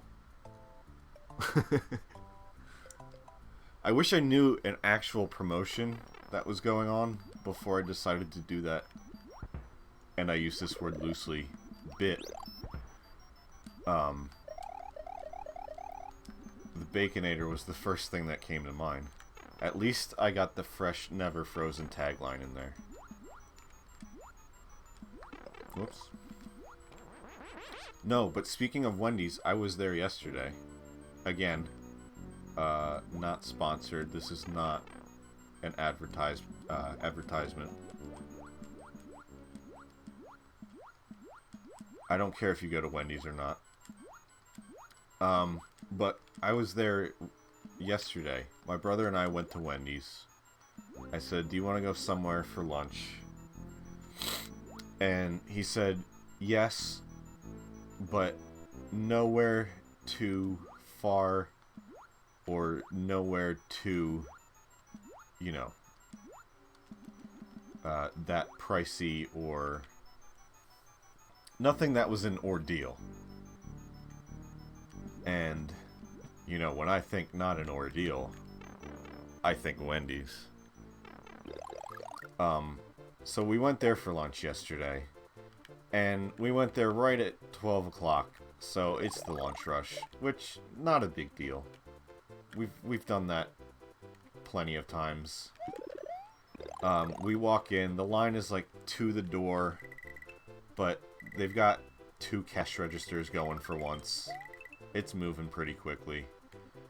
There's like 4 people ahead of us, I guess. And, you know, we're standing there, we're talking, and next thing we know, the cashier's calling us over, and, well, let me explain. The way this Wendy's is set up, and I'm sure probably many others are set up similarly, the counter has 2 cash registers on the right.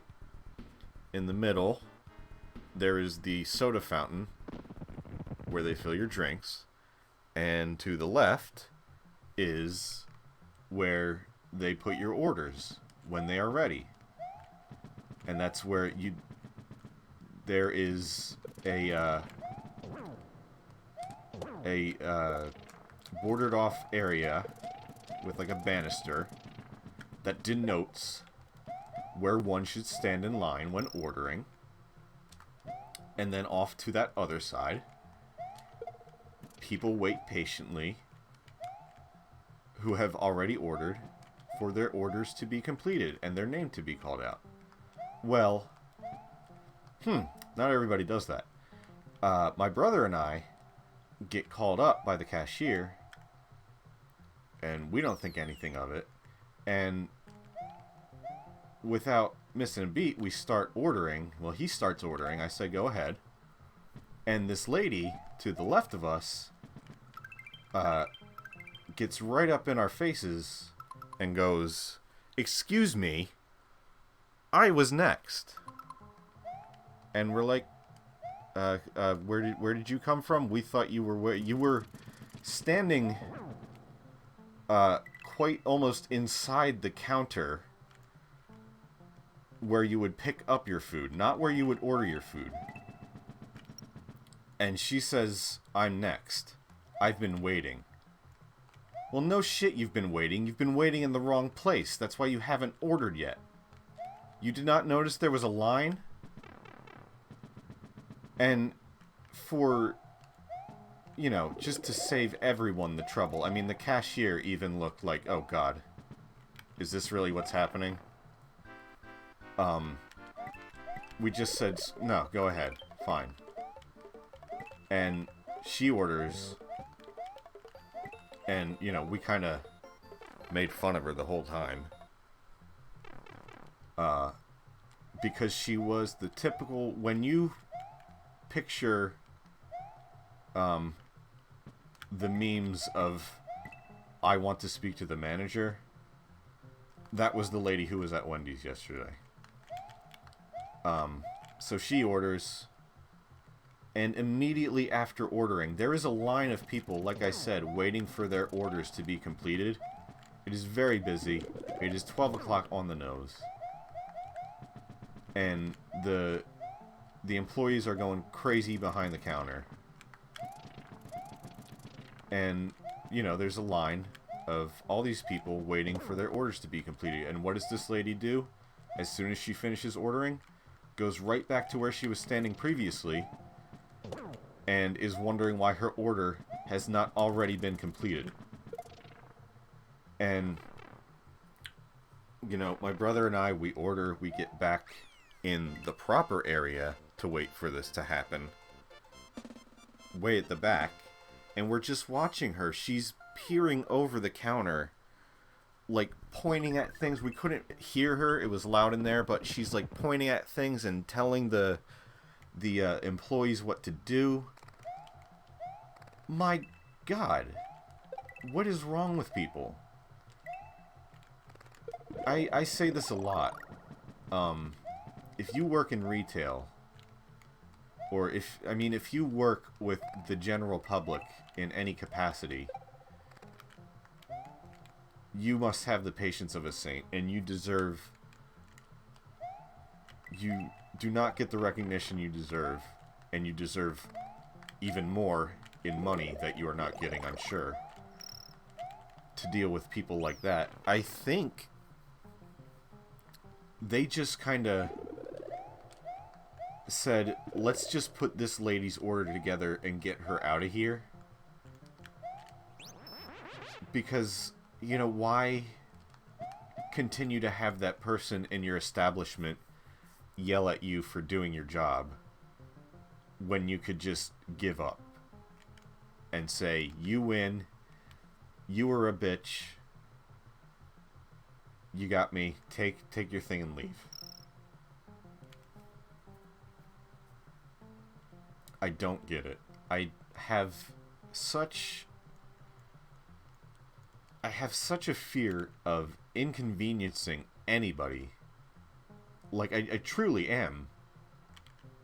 On a deep psychological level, terrified of giving anybody any kind of problem and having anyone have any sort of negative emotion towards me, whether it's somebody I know or it's a stranger that I'm going to see for 5 seconds out of my entire life.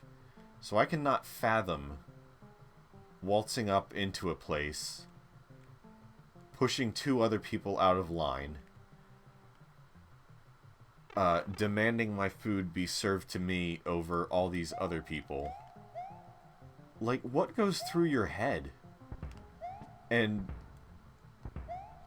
I'm finding, you know, and a lot of us are finding, that people my age, the millennials, if you will, are all kind of the same in that we have a level of respect for retail workers and human beings in general.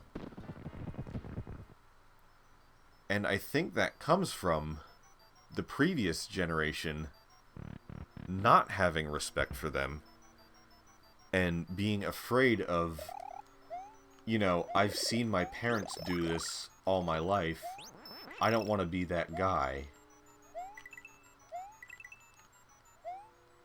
You know, I think we get this, look, I'm not a psychology major or anything, but I think it's just almost like a rebellious thing, like, oh, my parents were dicks to retail workers, so I am going to be nice to them. What a fucking concept.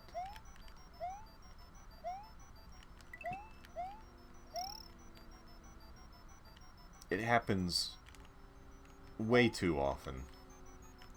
This is not the way I want it to go. I didn't want to get the secret yet.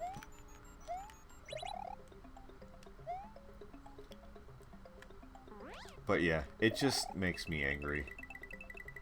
Those people don't deserve that.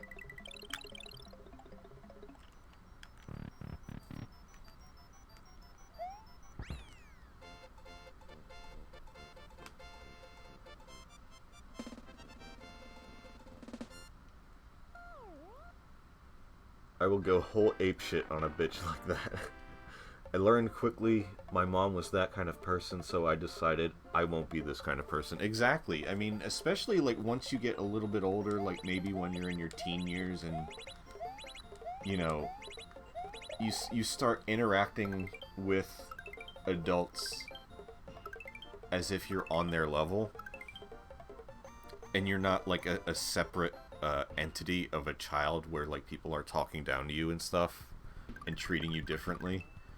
Like, once you kind of get on the same level as your parents, you also start to notice the things they do that upset you. Because when you're a kid, it's like, well, adults know everything. Adults can do no wrong. And I've got news for you. Adults are very wrong on very many things, very often. But when you're a kid, you don't know that. And as you grow up, you can either think like, wow, that's cool that my dad treats this restaurant worker like shit. Or you can think, wow, that's really fucking embarrassing. And I don't want to have to put that poor person through that. They have it hard enough as it is.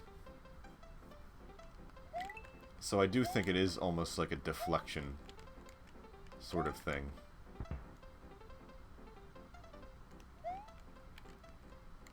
And if that's the way we are going to end up being nice to people, then so be it. At least it's happening, you know?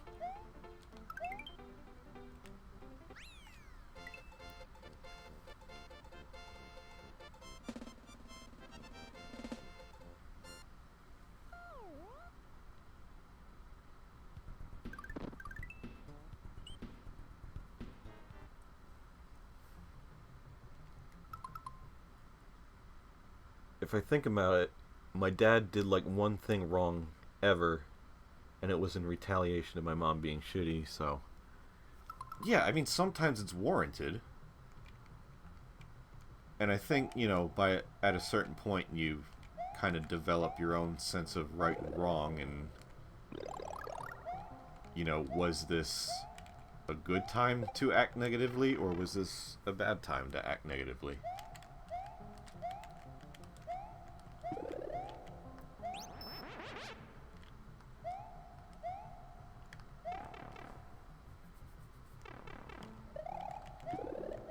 I look back on a lot of things that happened in my childhood where it's like you think this is the right way of doing things just because that's the only way you've ever seen it done. And then you get old enough to develop your own personality and opinions and thoughts on how to live life. And it's like, oh, I don't have to be an asshole. There is another option.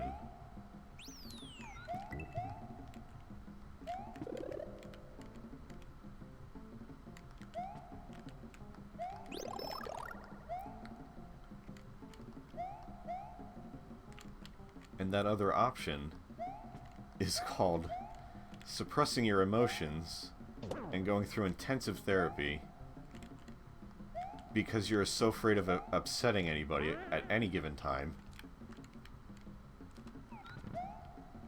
And you know what? Why go any further than that in this conversation? Because, hey, look, it's Star Road. And Star Road is a happy place.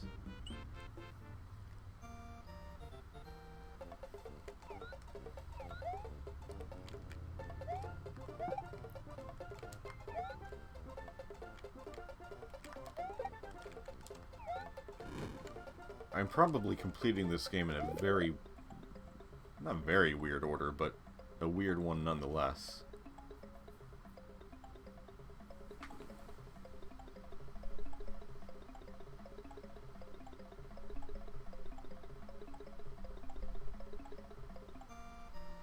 I have, excuse me, I have the volume turned down so low on my TV to prevent it from coming through my microphone that I had to get up close to it to hear when the P-switch thing was going to run out for the coins, so that I wouldn't just be standing there indefinitely.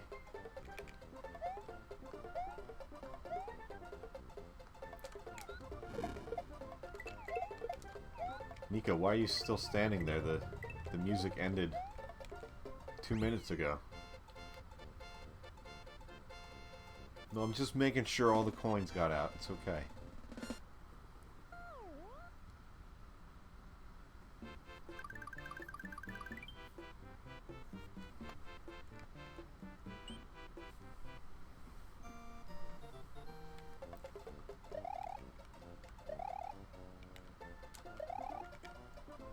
Fuck that mushroom in particular.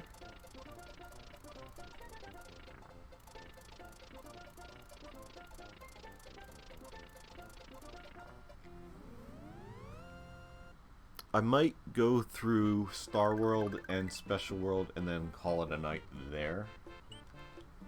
I'm surprised we've been going over 2 hours already.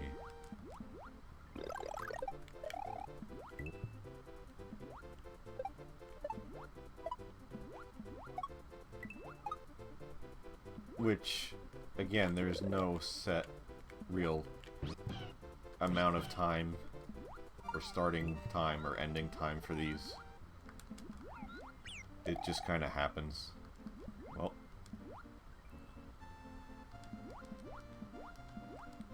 No matter how hard I try, I will never catch up to him.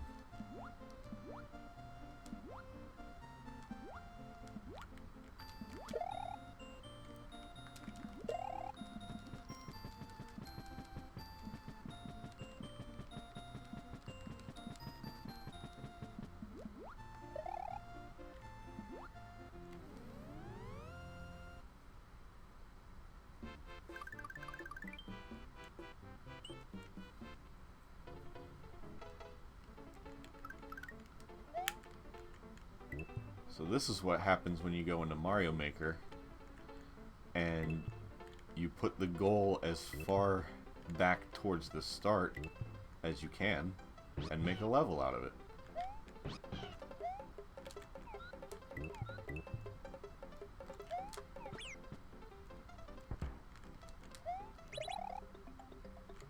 We just lost 2 Yoshis in the span of a minute. I'm not doing that correctly.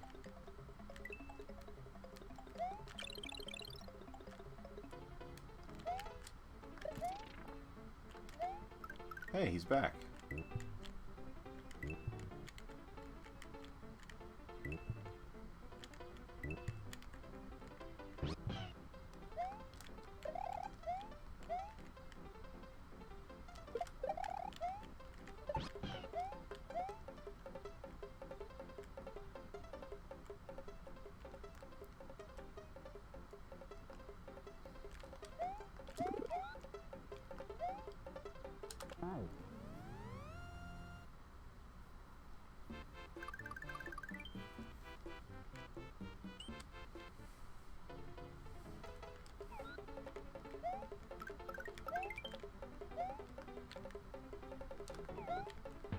So, I was in the grocery store today,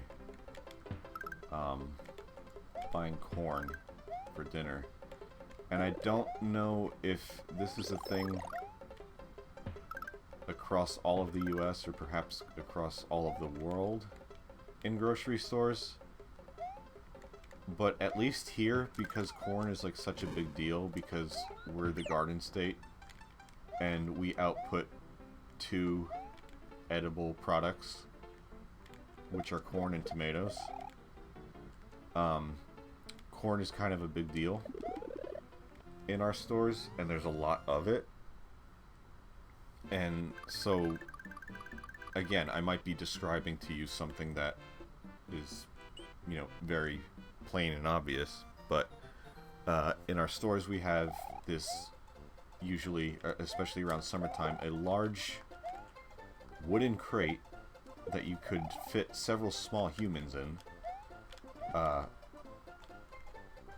with corn just endlessly piled in it, and you go, it's unshucked, and you go over it, and there is a trash can there usually, and you just peel the corn right there. You decide if you like it or not. If you don't like it, you put it back, and then no one else will ever take it, because why would they want one that's already been peeled, and it probably goes to waste. But point is, you go, you pick your own corn, you shuck it, and you throw away the excess in the trash, and you go on with your day. And today, I went, and there was another guy at this crate, you know, doing his own corn. And as I'm approaching, I am thinking, you know, since we're on the topic of interacting with other humans,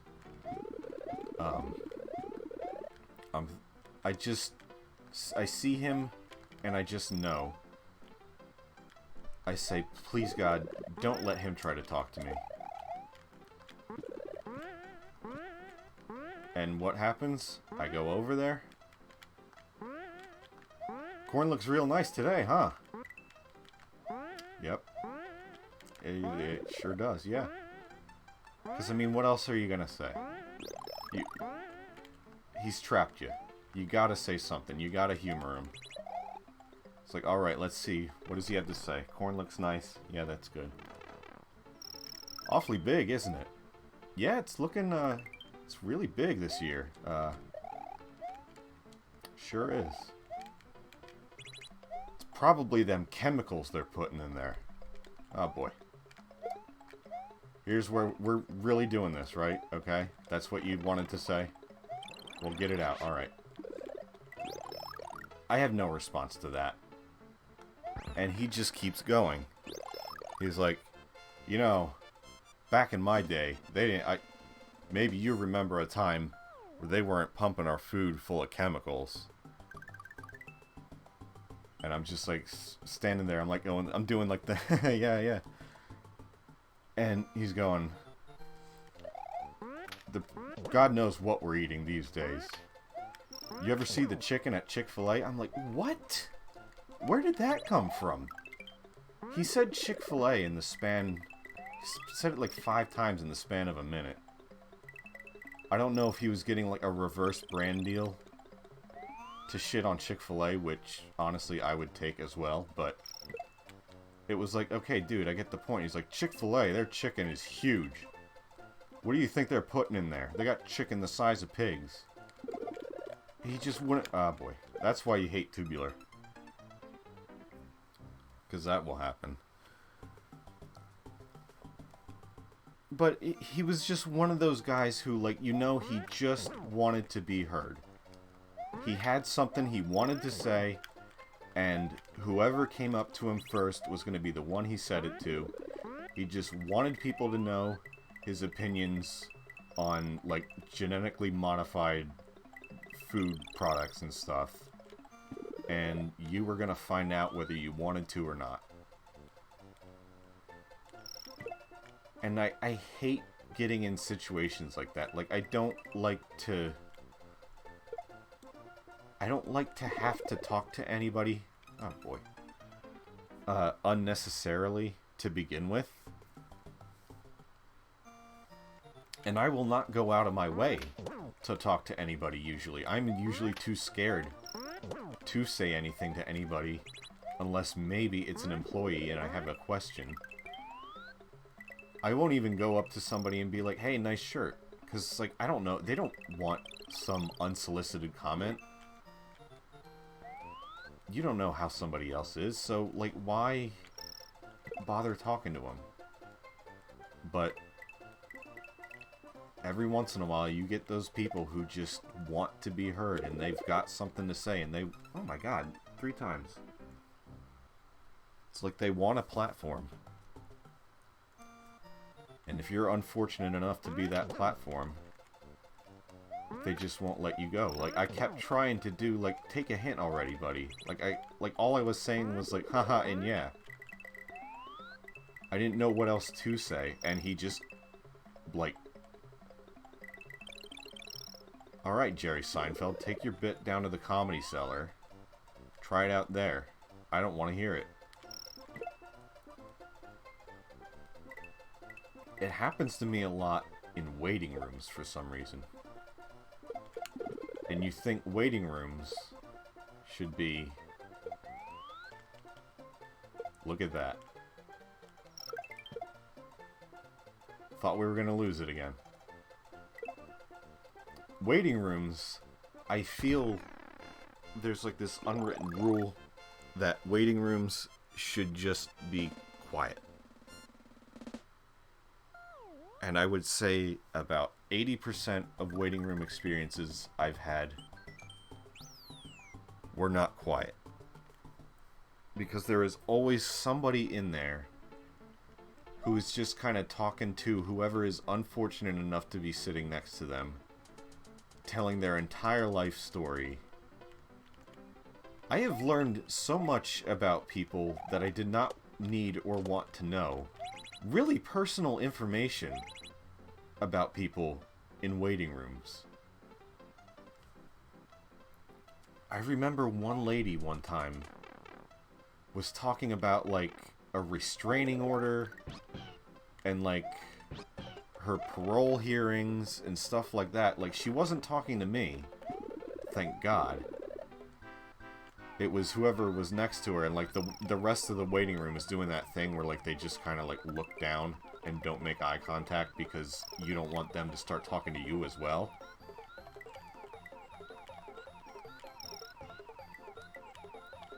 But it's like, shut up. No one cares. I'm never going to see you again. Why would I want to know this information? I'm not interested.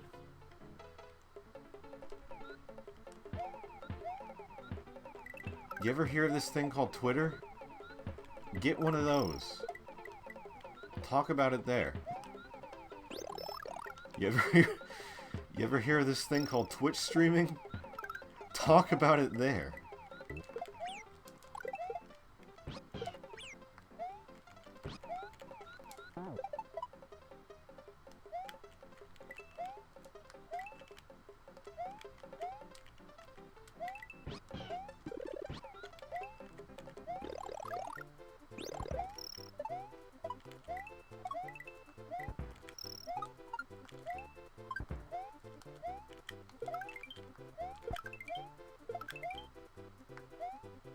Uh-oh. We had to sacrifice Yoshi again. I don't understand the anti-GMO stance outside of patenting them, because that is the problem, because a lot of things we do eat have always been genetically modified, like bananas and seedless watermelon. I was thinking that, because he did say to me, like, I remember a time where my food wasn't pumped full of GMOs. And, like, I thought to myself, I don't think you do, actually.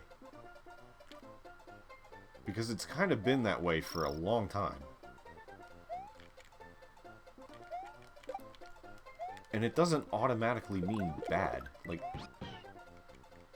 there is stuff, like, we wouldn't have otherwise. I mean, look, I'm not that educated on it. And I'll tell you why. Because I don't care. I just eat what I like and I don't question it. Which is maybe not the best thing to do. But I do it anyway. But no, you're right. It's been like that for a long time. And it's been like that for good reason. And maybe they are going overboard in some spots. But I don't think we need to be worried about the corn harvest being a little more plentiful than the previous year. Like that's some kind of conspiracy.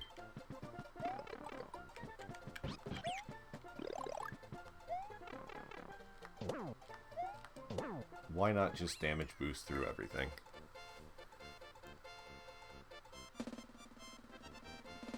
People need to learn boundaries. Yes. The conversation comes up a lot with my family. Because I have always had a level of social anxiety and social awkwardness and just, whoops, aversion to people I don't know. And,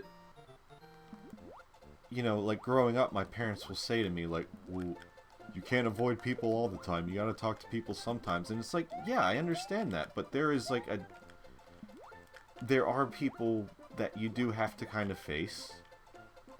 And then there's a guy who's going to talk to you about genetically modified corn for 5 minutes. Because he thinks he's being funny or he thinks he's got a good point. And I don't need to hear it. I don't care.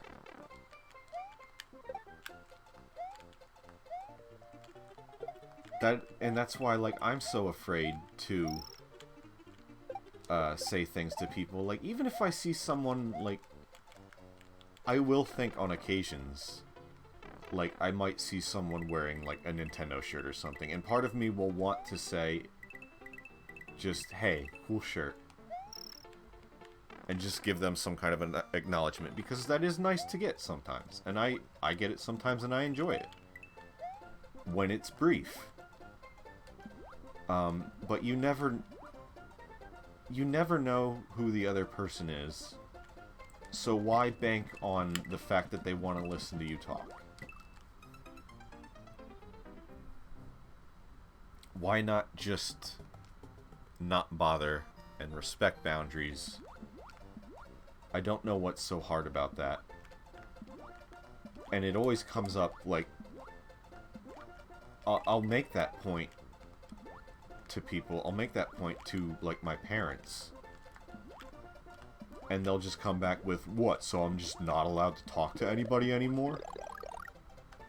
And it inevitably always comes up similarly when, you know, someone gets called out, like someone famous gets called out for, like,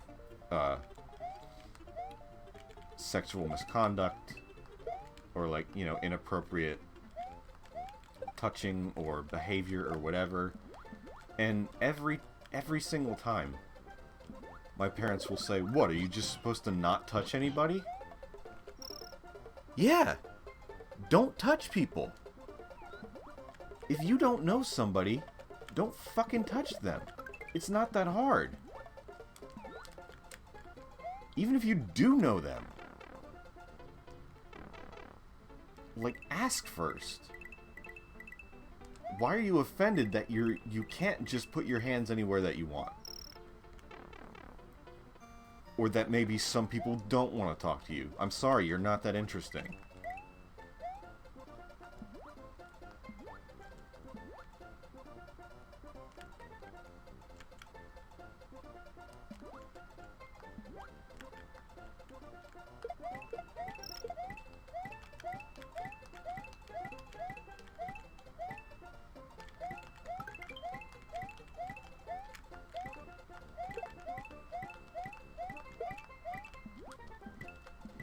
One of these has an item. There it is.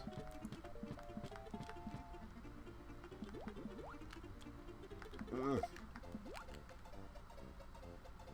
And is it even worth getting now? It's not.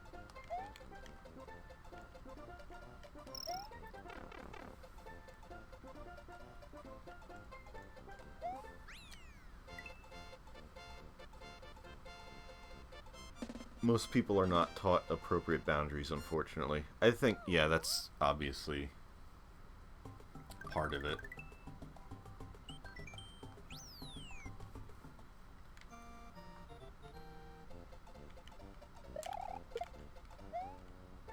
How would you know that you're being annoying if you were brought up to think that everyone wants to hear what you have to say at any given moment?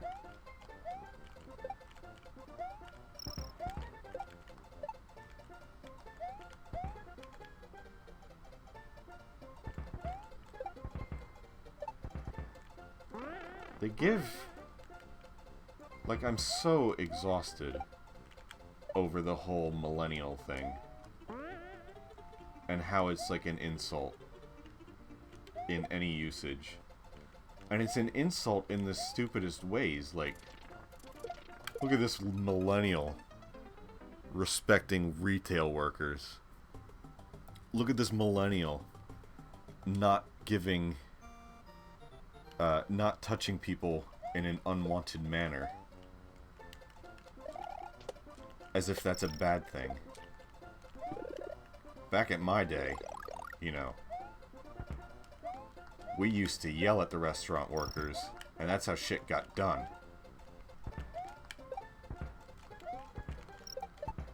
That's why these kids won't move out of our basements, because they don't have the balls to yell at anybody.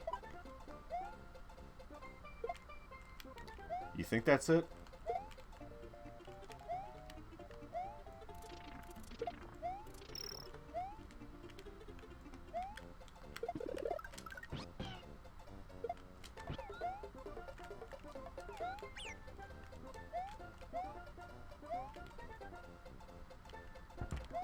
How many split-second Yoshis have we had tonight?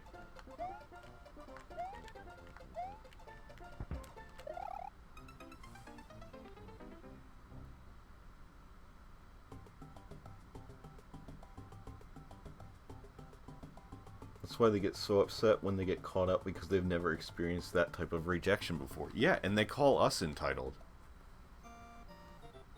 Millennials are so entitled, but God forbid you don't listen to what a boomer has to say.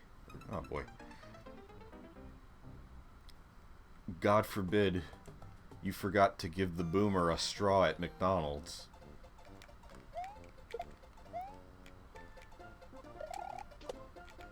God forbid you won't let the boomer into the 15 items or less lane when he clearly has 50.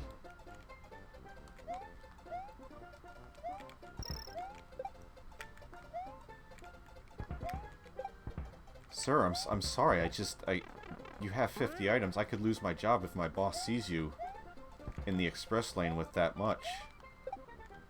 Well, let me speak to that boss of yours.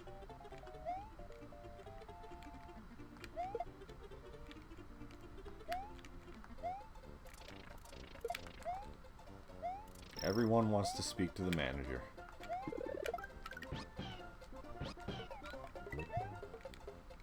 But we're entitled because when we were on sports teams, we all got trophies. The boomers didn't get trophies, and they're sad. And they're taking it out on us.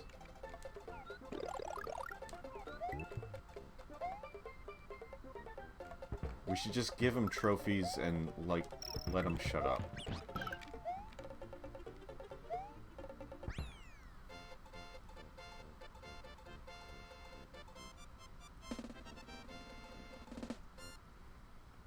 This has got to be the weirdest fucking Mario World stream on the internet.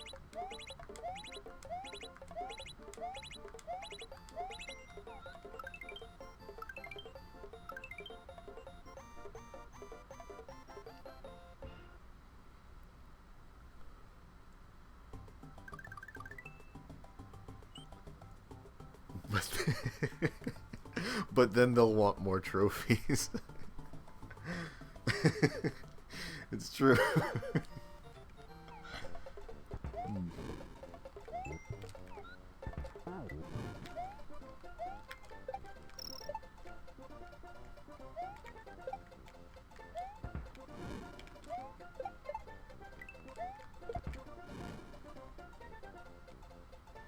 I don't know, it's not a battle. I mean, it is a battle worth fighting, but I don't think we're gonna win it.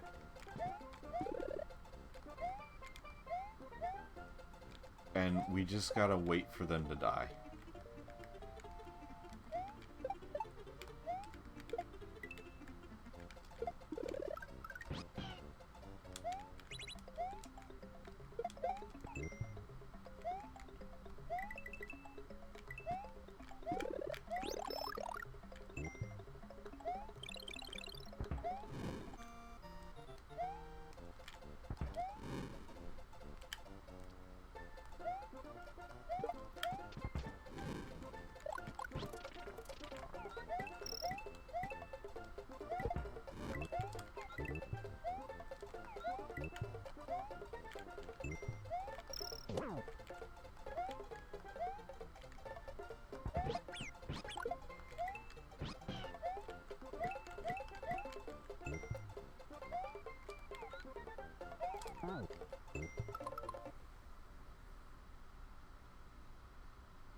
Where does that whole trophy thing come from? I've never experienced or know of someone experiencing that. I mean, I've seen it before. The joke being that, like, I guess, like, people our age, when we were kids, and you would be on, like, a sports team or you would do something, regardless of how well you did, they would give you a trophy. And, you know, they would call it the participation trophy. And so, I think the older generations look down on that as like, oh, it's not earned.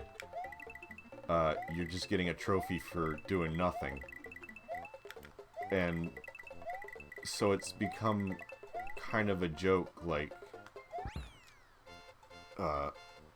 all they wanted was a trophy, and they never got one because they weren't good enough.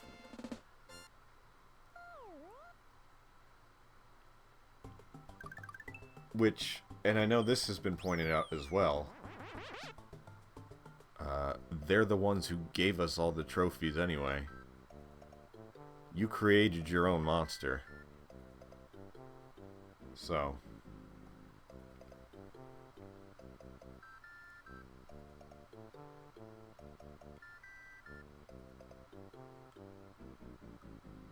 I didn't, I'll have to save this story for another time. On the topic of trophies, and Sam, you mentioned soccer.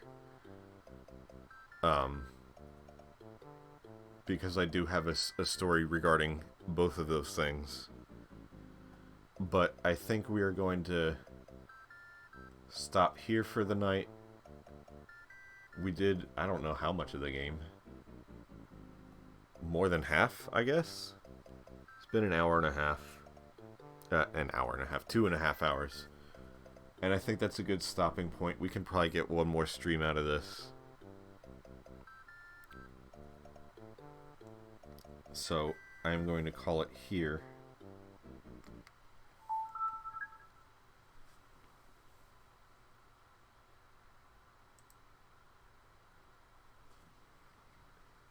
Do a save state and reset?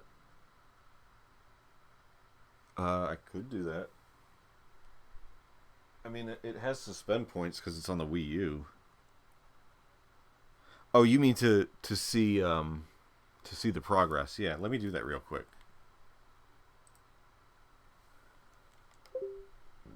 I mean, I think it just saved anyway, though, right? Doesn't really matter, but just in case, we'll do that.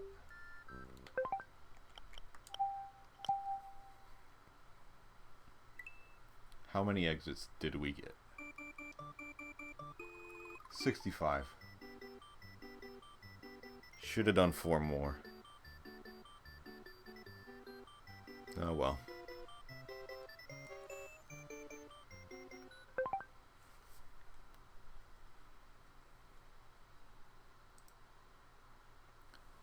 Alright, well, thank you guys for coming. Once again. I appreciate you being here. 67.7% apparently. Alright, so we did 2/3. I don't know if that's enough for like a full other stream.